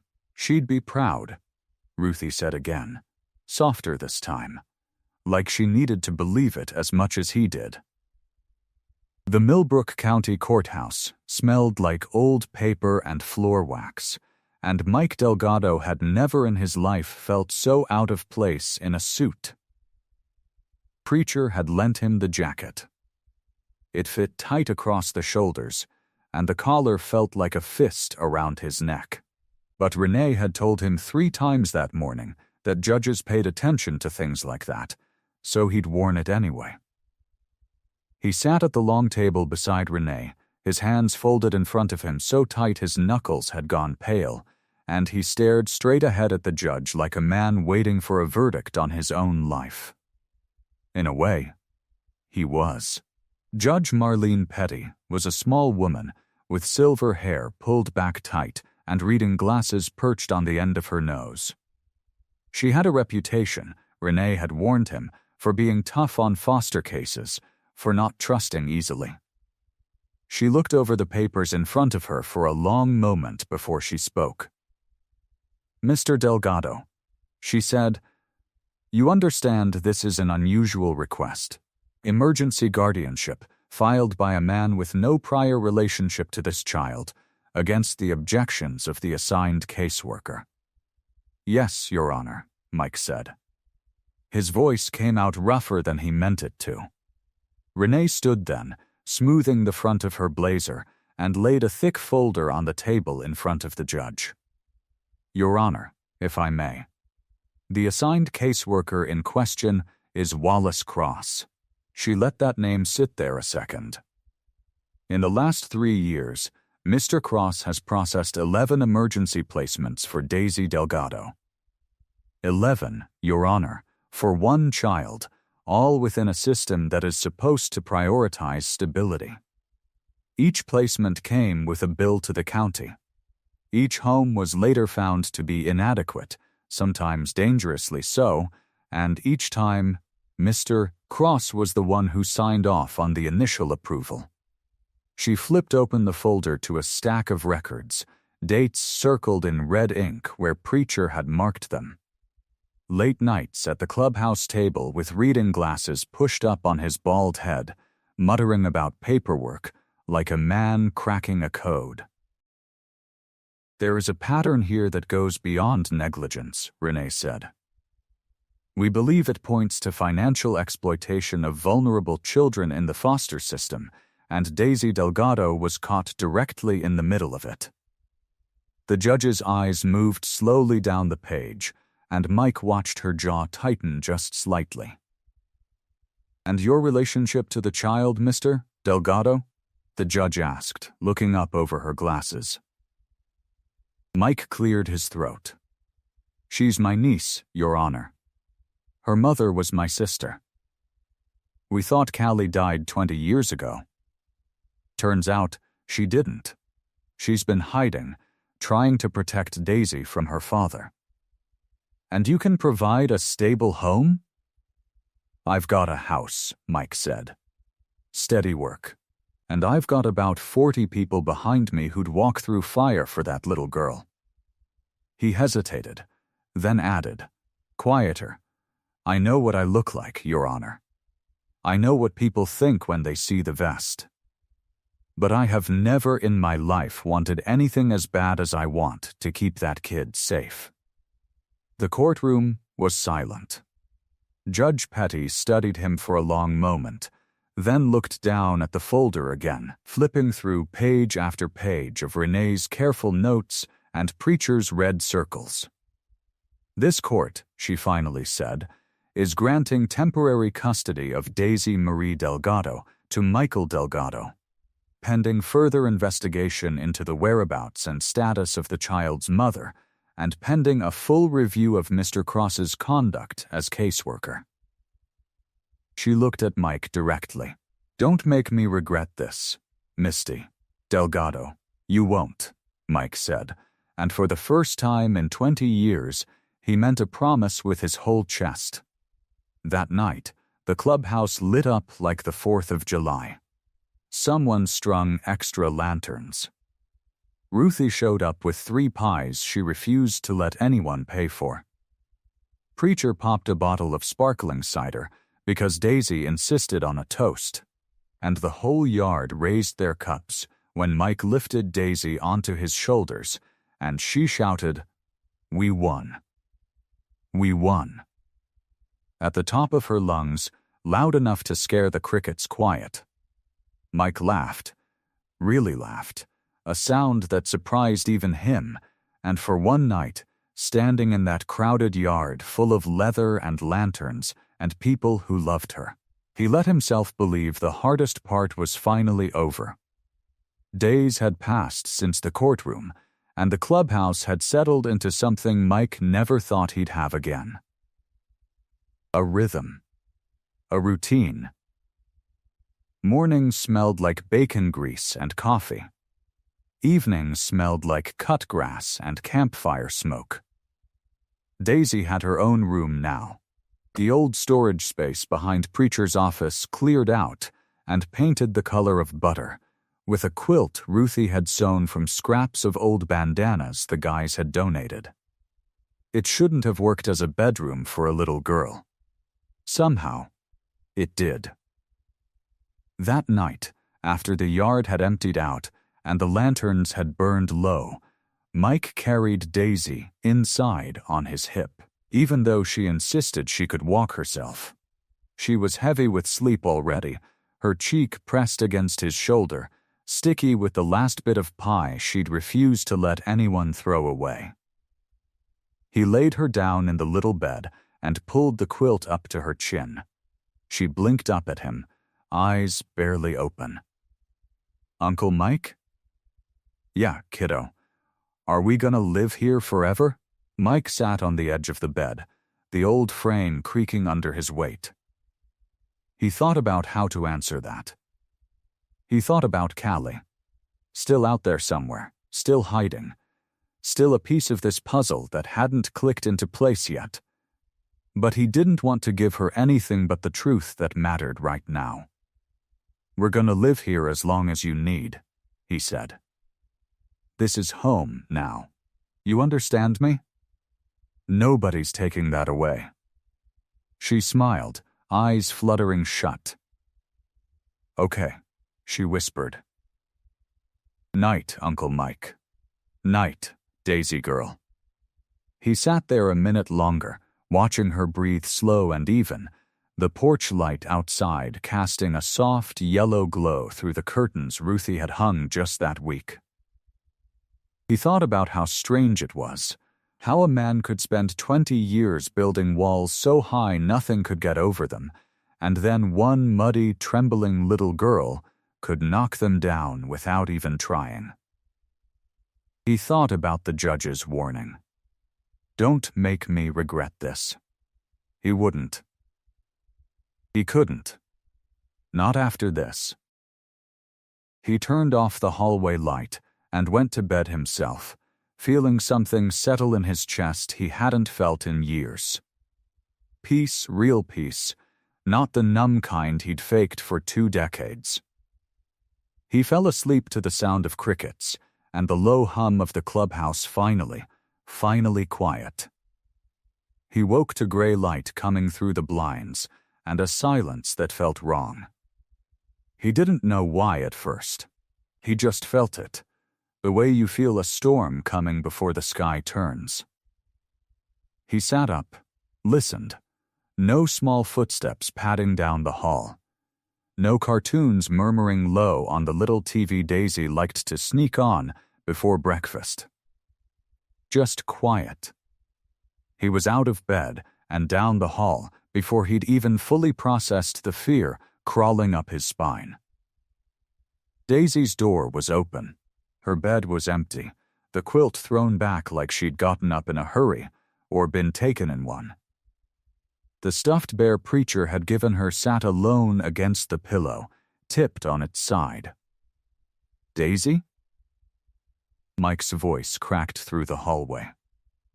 No answer. He checked the bathroom. Empty. He checked the kitchen, the porch, calling her name louder each time, his heart slamming so hard he could feel it in his throat. Nothing. Then he saw it. The back door, standing open just a few inches, swaying slightly in the morning breeze. Mike's stomach dropped straight through the floor. He pushed the door wide and stepped out onto the back steps, and that was when he saw them. Small, muddy footprints, barely visible in the dew-wet grass, leading away from the house and toward the dark line of trees at the edge of the property. "Daisy." He shouted, his voice raw, tearing out of him before he could stop it. The footprints didn't stop. They kept going, small and uneven, disappearing into the shadows of the tree line where the morning light hadn't reached yet. Mike didn't think. He just ran. The shout that tore out of Mike's chest woke the whole clubhouse faster than any alarm ever could. Doors banged open. Boots hit the floor. Preacher was the first one out, hair wild, pulling a shirt over his head as he ran. "What is it? What happened?" "She's gone." Mike's voice didn't sound like his own. "Daisy's gone." Footprints leading into the woods. That was all it took. Within minutes, the yard that had been so peaceful the night before turned into a storm of motion. Men who'd been asleep seconds ago were pulling on boots, grabbing flashlights, shouting orders and names across the gravel lot. Bikes roared to life one after another, engines snarling in the gray morning air like a pack of animals waking up angry. Preacher grabbed Mike by the shoulder, steadying him even though his own hands weren't quite steady either. "We're gonna find her. You hear me? Every single one of us. We ain't stopping till we do." Mike nodded, but he couldn't speak. His throat was too tight, his mind too full of every terrible thing it could imagine. He thought of Wallace Cross and his oily smile in the courtroom. He thought of Callie, still hiding somewhere out there, still afraid. He thought of small, muddy footprints leading into shadows. Split into teams, Preacher shouted to the club, taking charge, because Mike couldn't. Bikes take the roads and the fire trails. Everybody else spread out on foot, quarter-mile apart. Look for anything. A footprint, a scrap of cloth, anything. Dozens of Hell's Angels, men who looked like they belonged in movies about outlaws and trouble, moved with the discipline of soldiers. Leather vests. Broad shoulders. Every one of them ready to walk through fire for a 6-year-old girl most of them had known less than a month. Mike ran into the trees first, ahead of everyone, his heart hammering so hard it hurt. "Daisy." His voice cracked against the trunks and came back to him, hollow and useless. "Daisy, baby, if you can hear me, say something." Nothing answered but birds startled out of branches. The morning stretched into afternoon. The sun climbed high and hot, burning off the dew, drying up any hope of finding fresh tracks. Mike's shirt stuck to his back with sweat. His boots were caked in mud up to the ankle. He didn't stop. Couldn't stop. Every time his legs wanted to give out, he thought of her small voice the night before. "Are we gonna live here forever?" And he'd promised her yes. He'd promised her nobody would take that away. Preacher found him near a creek bed around noon, crouched low, examining a broken branch that might have meant something or might have meant nothing at all. "Anything?" Preacher asked, though his eyes already knew the answer. Mike shook his head. His hands were shaking. It's like she vanished into thin air. She didn't vanish, Preacher said, low and firm. She's out here somewhere. We just haven't found her yet. They kept searching. Bikes rumbled up and down every back road in a 10-mile radius. Men on foot combed through brush and bramble until their arms were scratched raw. Ruthie showed up around 2 with sandwiches nobody ate and water nobody drank fast enough. She stood at the edge of the woods, wringing her apron in her hands, watching Mike's face every time he came out of the tree line empty-handed. By late afternoon, the search had grown quieter. Not because anyone had given up, but because the shouting had turned to silence, the kind of silence that comes when hope starts running thin and nobody wants to say it out loud. The sun sank low behind the ridge, painting the sky orange and then gray. Mike stood at the edge of the woods, chest heaving, staring into the darkening trees like he could will her out of them by sheer force of need. That was when his phone rang.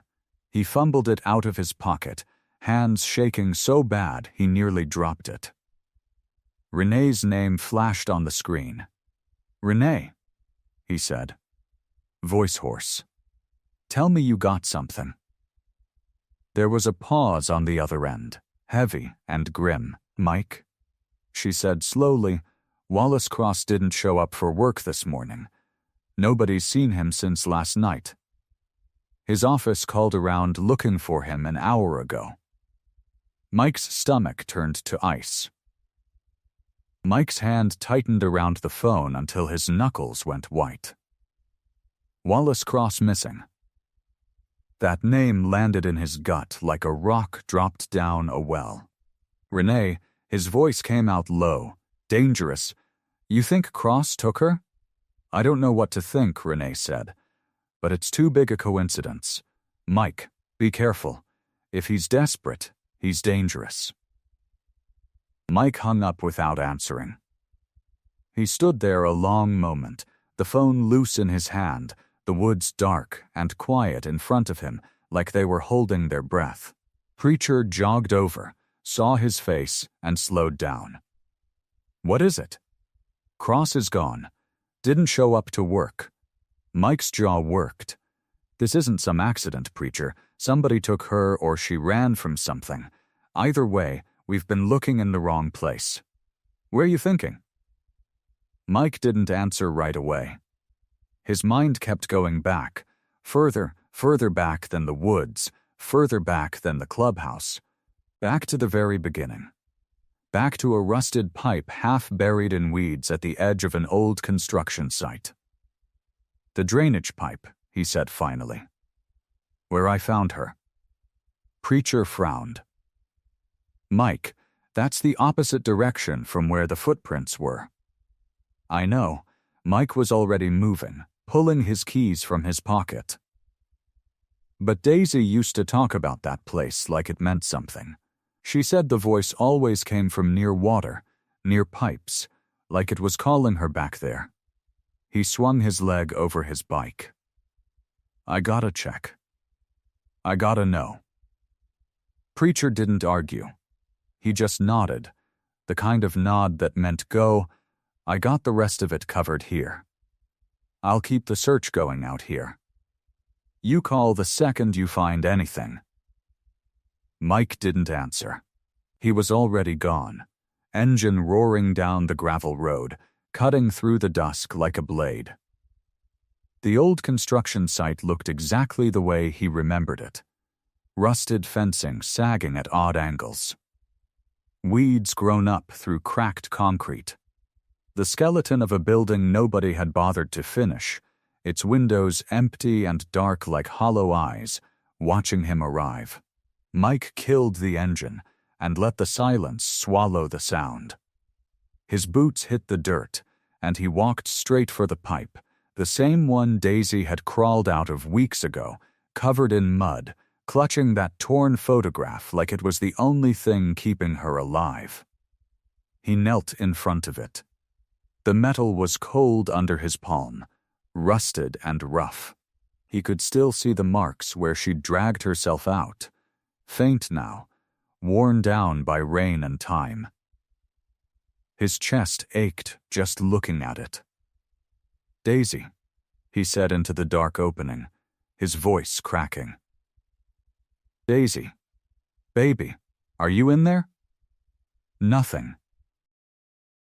He leaned closer, cupping his hands around his mouth.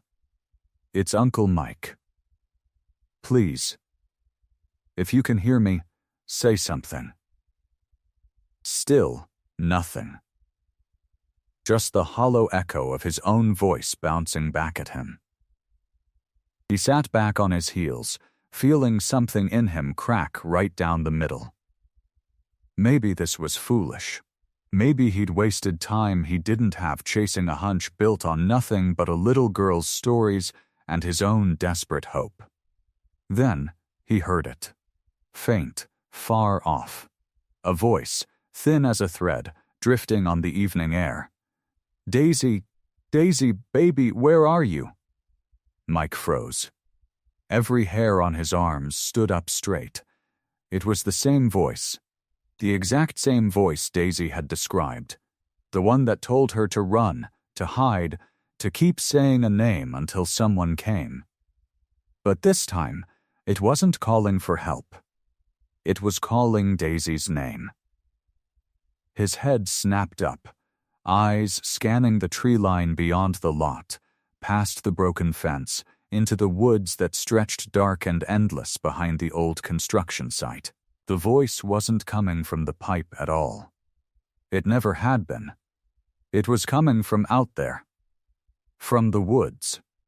Close, but not close enough. Mike's heart slammed against his ribs. He rose slowly, every muscle in his body pulled tight as wire, his eyes locked on the shadows between the trees. Mike moved toward the trees like a man walking through a dream, one where his legs didn't quite belong to him. Branches snagged at his jacket. Roots caught at his boots. He didn't feel any of it. All he heard was that voice, calling Daisy's name over and over, cracking a little more each time. "Daisy, please, baby. Where are you?" He pushed through a wall of brush, thorns scraping his forearm, and the trees opened up into a small clearing. A camp sat tucked against a fallen log, nothing more than a ragged blue tarp strung between branches, a cold fire pit ringed with stones, a bedroll gone gray with dirt. And crouched beside it, wrapped in a coat 3 sizes too big, was a woman. She was thin. Too thin. Her hair hung matted and tangled around a face burned brown by the sun and hollowed out by something deeper than hunger. Her hands shook as she gripped a stick, poking uselessly at the dead ashes like she was trying to will them back into flame. "Daisy?" Mike said, his voice barely a whisper now. The woman's head snapped up. For one long second, neither of them moved. The woods went silent around them, even the crickets seeming to hold their breath. Mike stared into a face that had haunted him for 20 years, a face he had buried in his mind alongside a coffin he now understood had been empty. "Callie," he breathed. Her eyes, sunken and rimmed red, went wide. The stick fell from her hand. Mikey? The old nickname hit him like a fist to the chest. Nobody had called him that since he was a boy. His knees nearly buckled. "It's really you." His voice cracked wide open. "God, Callie, it's really you." She scrambled to her feet, swaying like the ground had tilted under her, and then she was crying, great heaving sobs that shook her thin shoulders. I didn't think anyone would ever." She couldn't finish. She pressed a shaking hand over her mouth like she was trying to hold herself together by force. Mike closed the distance between them in 3 strides and pulled her into his arms. She felt like nothing. Like a bundle of sticks wrapped in an old coat, so different from the sister he remembered, the one who used to laugh loud enough to fill a whole kitchen. He held her anyway, tight, like if he let go, she might vanish again. 20 years, he said into her hair, his own voice breaking apart. 20 years I thought you were dead. I stood at your funeral, Callie. I threw dirt on your casket. I know. She sobbed the words into his shoulder. I know, Mikey, I'm so sorry. He pulled back just enough to look at her, his hands gripping her arms like he needed proof she was solid, real, not some trick of grief finally catching up to him after all these years. Why? Callie, why would you do that to me? To everybody? Callie's face crumpled. She sank down onto the log behind her like her legs had given out, and Mike knelt in front of her, refusing to let go of her hands. Because of him, she whispered. Daniel, you remember what he was like, Mike. You saw the bruises sometimes, but you never saw the worst of it. He said if I ever left him, he'd find me. He said he'd make sure I never got to keep anything I loved. Her voice dropped even lower, shaking. I was pregnant with Daisy when I ran. I knew if I just disappeared, he'd come looking. But if I died, if everyone thought I was gone for good, he'd stop looking. And Daisy would be safe. Mike's throat tightened. So you faked the accident. Callie nodded, tears streaming down her hollow cheeks. I've been watching her, Mike, all these years. From a distance. I couldn't ever get close, not really, not with him still out there, still connected to people who could find me if I made one wrong move.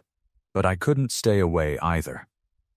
Every time they moved her, I found a way to follow. I'd leave little signs. I'd whisper things when I could get close enough. I told her to say your name, our name, so if anyone ever found her, they'd know she was ours. Her hands gripped his, desperate, pleading. I was so scared, Mikey. I was scared every single day. But then, I saw you with her. I saw how you looked at her, how you fought for her like she was the only thing in the world that mattered. Her voice broke completely, and I knew it was finally safe to come home. Mike wiped his face with the back of his hand, still trying to catch up to what his heart already knew. Daisy, he said. Callie, is she here? Is she safe? Callie's hand tightened around his. She's here. She came to me last night. Her voice trembled, but something steadier moved through it now, like relief mixed with fear. She showed up out of nowhere, Mike, scared half to death. Said something felt wrong back at that place you've been keeping her. Said she just knew she needed to run to me. Mike's stomach dropped. He remembered the empty bed, the muddy footprints leading into the dark. His chest had been carved hollow with worry for hours, and now here it was, filling back up all at once. Show me, he said. Callie rose slowly, her thin frame steadying itself against the log, and led him around the fallen tree to a lean-to built from branches and an old sheet of plastic tarp. It was small, barely big enough to keep the rain off, but someone had tucked pine needles and leaves along the bottom to soften the ground. And there, curled up under a moth-eaten blanket, was Daisy. She was fast asleep, one small fist curled near her chin, her chest rising and falling in slow, even breaths. Dirt streaked her cheeks and tangled in her hair, but her face was peaceful, the kind of peaceful Mike hadn't seen on her since the day she crawled out of that drainage pipe. Clutched against her chest, even in sleep, was the same torn photograph she'd been holding that very first day.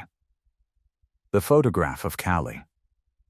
Mike's throat closed up all over again. He knelt down slowly beside the lean-to, careful not to make a sound, and just looked at her. His niece. Callie's daughter. The little girl who had turned his whole world upside down in the span of one afternoon at a gas station, and who he now understood had been walking toward him her entire life without either of them knowing it. She ran here in the dark.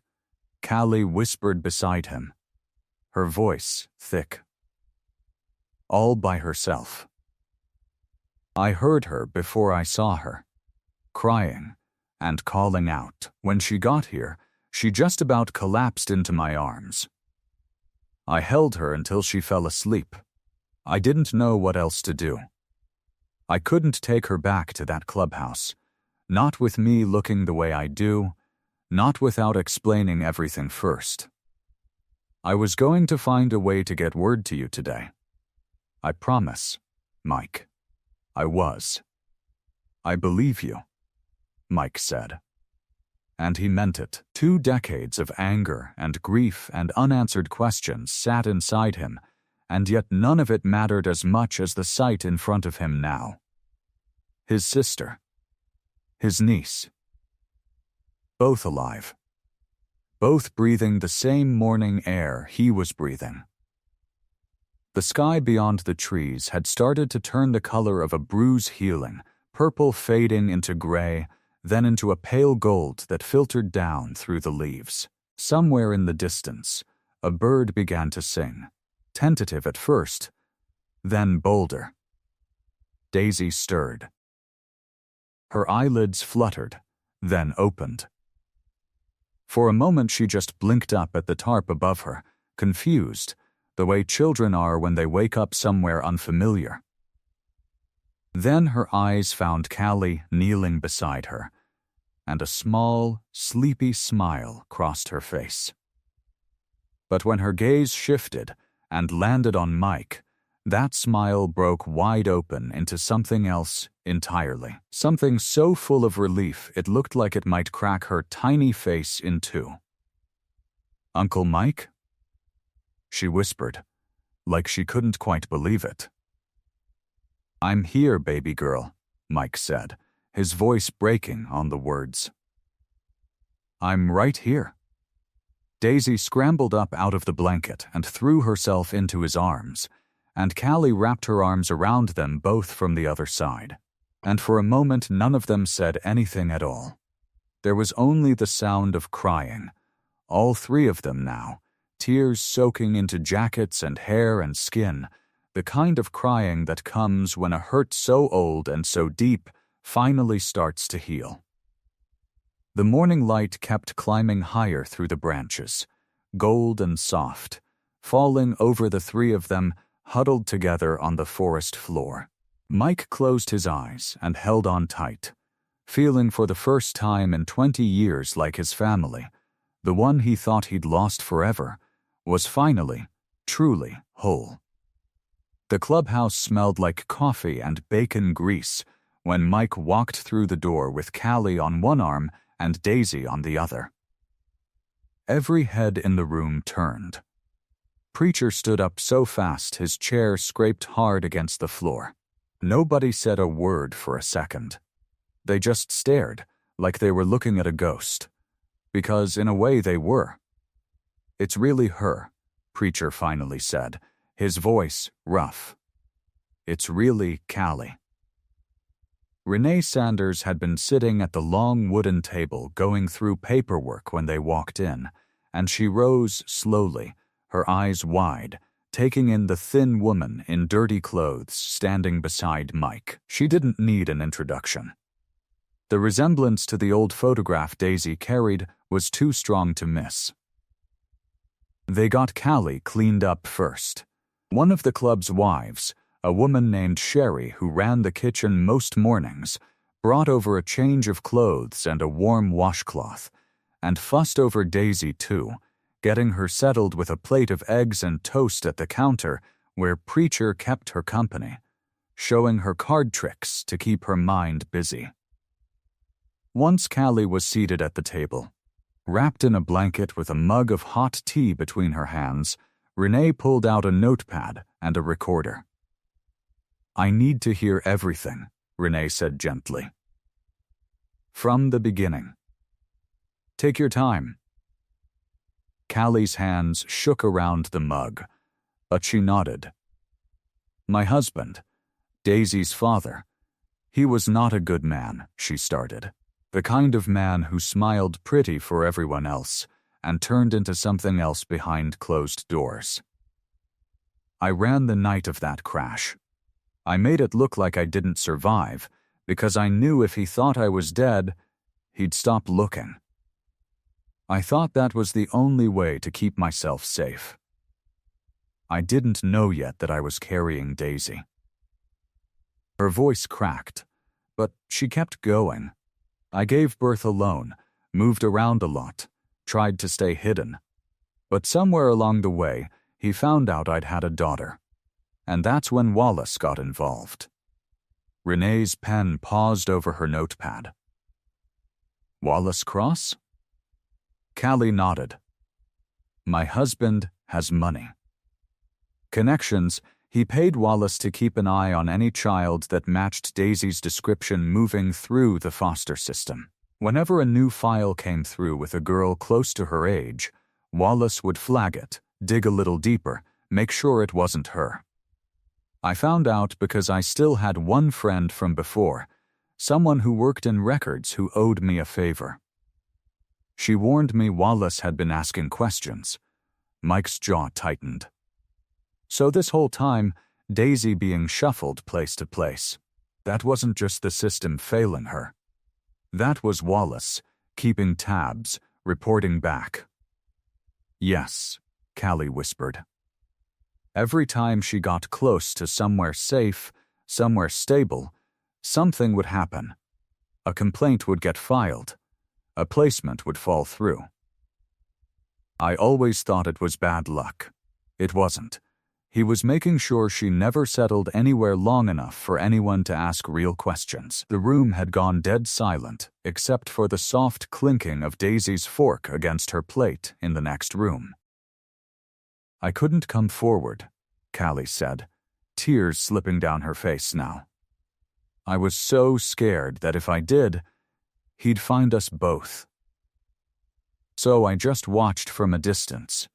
I left little warnings when I could. I never thought Mike would be the one to find her. When I heard she'd crawled out of that pipe calling my name, I couldn't believe it. It felt like some kind of miracle." Renee set down her notepad and looked around the table at the angels, at Mike, at Callie's tear-streaked face. "This is enough," she said firmly. "This is more than enough. With your testimony and what Preacher already dug up in the county records, we can bring this to the authorities today. Wallace Cross has been running kids through this system for profit for years. This ends now." Preacher appeared in the doorway, Daisy's small hand tucked in his. She testifies, Wallace goes down, and Daisy never has to look over her shoulder again. Callie looked at Mike, then at Daisy, who was watching from across the room with wide, hopeful eyes. "I'll do it," Callie said. "Whatever it takes. I'm done hiding." The courthouse in Millbrook was small, the kind of building with creaky wooden floors and old ceiling fans that spun slow, squeaky circles above the heads of everyone gathered. But that morning, it was packed. Word had spread through town fast, the way word always does in a small place. Ruthie was there, sitting near the back with her apron still on because she'd rushed straight from the diner. A dozen angels filled 2 whole rows, leather vests and all, looking like a wall of quiet muscle. Renee sat up front with a folder thick as a phone book. And right in the middle of it all sat Mike, with Daisy's small hand wrapped tight in his. Callie walked to the stand wearing a plain blue dress Sherry had lent her. Her hands trembled, but her back was straight. She looked for the first time in 20 years, like a woman who was done running. "Please state your name for the record," the judge said. He was an older man with silver hair and tired eyes that had clearly seen too many hard cases. "Cali Delgado," she said. Her voice wavered but held. The lawyer asked his questions, and Cali answered every one, laying out the truth like she was setting down a heavy bag she'd carried too long. She talked about the bruises she hid under long sleeves. She talked about the night of the crash, how she'd steered her car into that ravine on purpose, praying it would be enough to make her husband believe she was gone. She talked about giving birth alone in a motel room 3 states away, about moving from town to town with a baby on her hip and fear always chasing her heels. "I know what I did looks strange," she said, her eyes glassy but her voice steady. "Disappearing, letting people believe I died. But I would rather be thought dead than have my daughter grow up with a monster for a father." A hush fell over the courtroom. Then, Renee took the stand. She laid out records showing dozens of foster placements for Daisy, each one ending suddenly, each one flagged by the same name: Wallace Cross. "Every single time this child came close to a stable home," Renee said, holding up a stack of papers, "a complaint was filed within weeks. Every complaint traces back to Mr. Cross's office. That is not bad luck. That is a pattern." Preacher was called next. He walked up in his leather vest, out of place among the suits, but nobody laughed. He spoke plainly about the county records he'd dug through, the payments that traced back through shell accounts to Cali's ex-husband, the way Wallace had been paid to track and report on any child matching Daisy's description. Wallace sat at the defense table, his face pale, sweat beading at his hairline. His lawyer objected over and over, but the judge just held up a hand for quiet each time.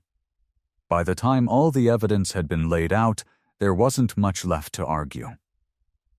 The judge took off his glasses and rubbed his eyes, looking down at Daisy where she sat between Mike and Cali, swinging her feet because they didn't quite reach the floor. "In all my years on this bench," he said slowly, "I don't think I've seen a case quite like this one. But the evidence is clear. Mr.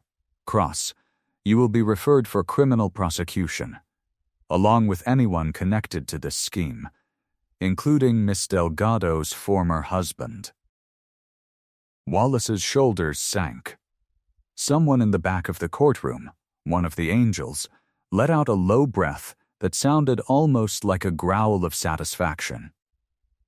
The judge turned his gaze to Cali and Mike. "As for custody of Daisy Delgado, given the extraordinary circumstances of this case, and the clear bond this child has with both her mother and her uncle, I am granting joint custody to Cali Delgado and Michael Delgado, effective immediately." Daisy let out a small gasp, looking up at Mike first, then at her mother, like she couldn't quite believe the words were real. Cali broke into tears, reaching for her daughter, and Mike wrapped his arm around them both. Behind them, the whole row of angels stood up, and Preacher's booming voice cracked through the courtroom. "That's our girl," he said, grinning through wet eyes. "That's our family." The little house on Maple Street sat 2 blocks from the clubhouse, close enough that Daisy could ride her bike there in 5 minutes flat. It had a crooked porch step and paint that was starting to peel, but it had good bones, as Preacher liked to say, and a yard big enough for a garden. Mike found the place himself. He spent 3 weekends fixing the porch step, patching the roof, and painting the shutters a bright, cheerful blue that Daisy picked out from a hardware store sample card. The angels showed up in shifts, trading wrenches for paintbrushes, hauling furniture donated by half the town.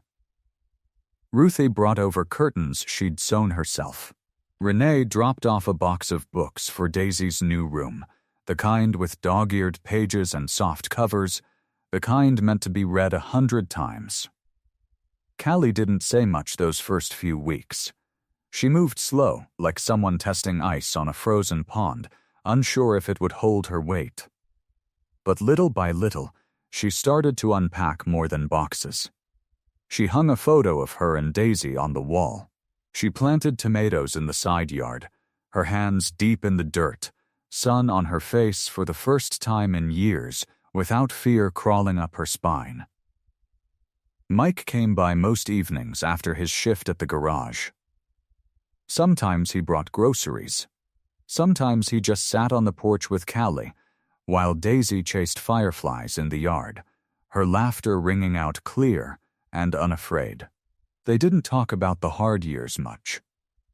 There wasn't a need. The silence between them wasn't heavy anymore. It was the comfortable kind, the kind shared between people who had survived something together and come out the other side. Preacher started teaching Daisy chess on Tuesday afternoons, claiming it was good for her brain, though mostly he just liked losing to a 6-year-old and pretending to be mad about it. Sherry, one of the angel's wives, taught Callie how to can vegetables, the two of them standing over a hot stove, laughing about nothing in particular. The clubhouse, once a place of leather and grease and quiet men nursing old wounds, had become something else entirely. It had become a place that smelled like Sunday dinners and sounded like children laughing. One evening in early June, the sky turned that soft orange color that comes right before dusk. Mike sat on the porch steps of the little house, his boots kicked off, a cold soda sweating in his hand. Callie sat beside him, her feet tucked under her, watching Daisy sprawled out on the grass with a plastic bag of colorful embroidery thread spread out in front of her like a rainbow. "What are you making, kid?" Mike called out. "Bracelets," Daisy said, her tongue poking out of the corner of her mouth in concentration. "Friendship ones." Sherry showed me how. She worked in silence for a while, her small fingers looping and knotting the thread with more patience than most grown men Mike had ever known. When she finished, she held up 3 bracelets, each one a different color but tied the same way, matching knots down the length of each string.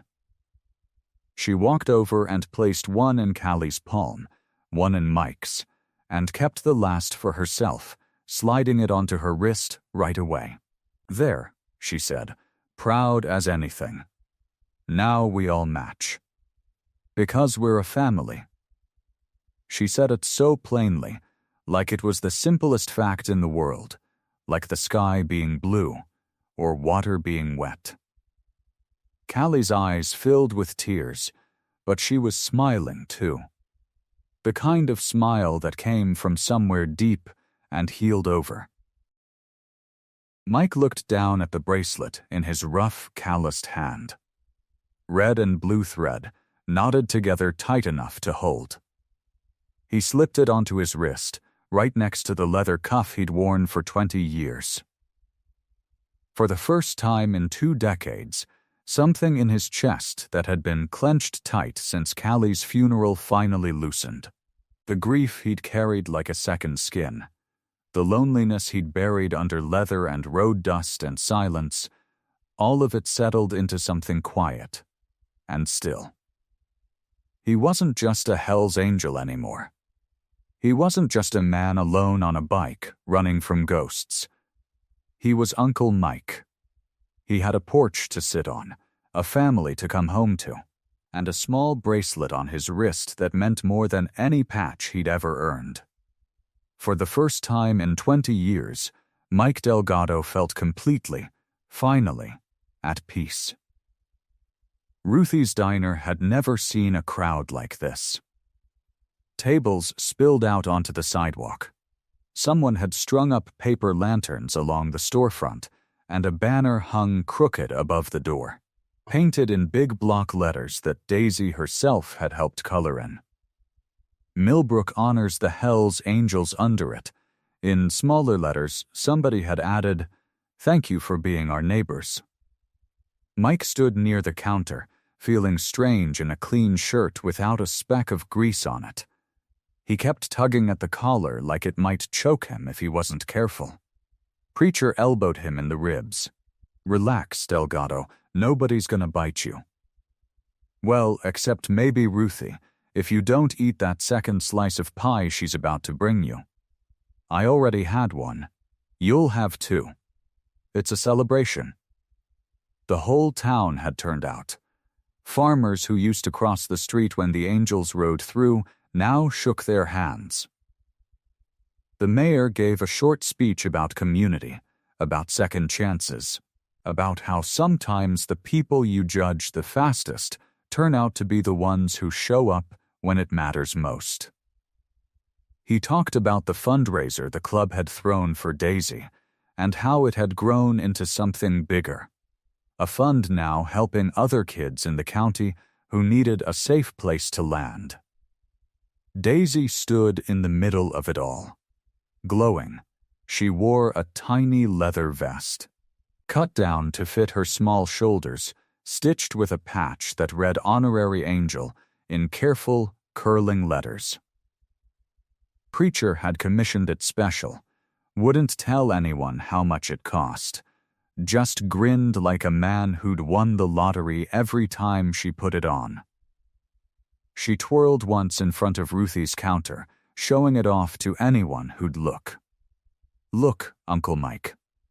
I match everybody now." "You sure do, kid." Mike knelt down and straightened the collar, his big hands careful and slow, the way they always were with her. "Looks good on you." "Preacher says I'm the youngest member in club history." "Preacher says a lot of things. He says you cried when you saw it." "Preacher," Mike said, standing up and shooting a look across the diner, "has a big mouth." Preacher, halfway through a slice of pie, just raised his fork in salute and kept chewing. Callie stood near the window, watching it all with the soft, quiet smile she'd worn more and more these past months. She looked healthier now, some color back in her cheeks, her hair longer, her shoulders less hunched, like she'd finally set down a weight she'd been carrying half her life. Ruthie came over and looped an arm through hers. "Your girl's a star," Ruthie said. "She always was," Callie answered. "Just took the world a while to notice." As the sun started sinking low, painting the sky over Millbrook in streaks of orange and gold, someone outside gave a whistle, and the bikes started up, one by one, engines rumbling to life like a chorus finding its key. The crowd spilled out of the diner and lined the sidewalks, phones raised, kids waving, someone's dog barking along with the noise. Mike lifted Daisy into the sidecar bolted to his bike, the same one he'd fixed up special for her, padded now with a cushion Sherry had sewn. Callie climbed on behind him, her arms looping loose around his waist, steady and sure in a way she hadn't been in 20 years. "Ready?" Mike asked, glancing back at her. "Ready," Callie said. The whole club fell into formation around them, a rumbling wall of chrome and leather, engines echoing off the storefronts as they pulled out onto Main Street. Ruthie waved from the diner steps. The mayor tipped his hat. Somewhere in the crowd, Renee stood clapping, grinning ear to ear. Daisy laughed, the wind catching her hair, her small hands gripping the sides of the sidecar. "Faster, Uncle Mike." "Hold on tight, kid." He opened the throttle, just enough, and the bike surged forward into the golden light, the whole club rolling beside him like a river finding its way home. Mike glanced down at Daisy, laughing, alive, safe, He glanced back at Callie, her face turned up toward the sunset. Free. He'd spent 20 years thinking home was a place he'd lost the day Callie disappeared. He knew better now. Home wasn't a place at all. It was this. It had always been this. I hope you like this story. Please share what's your favorite part of the story and where in the world you are watching from. Have a wonderful day.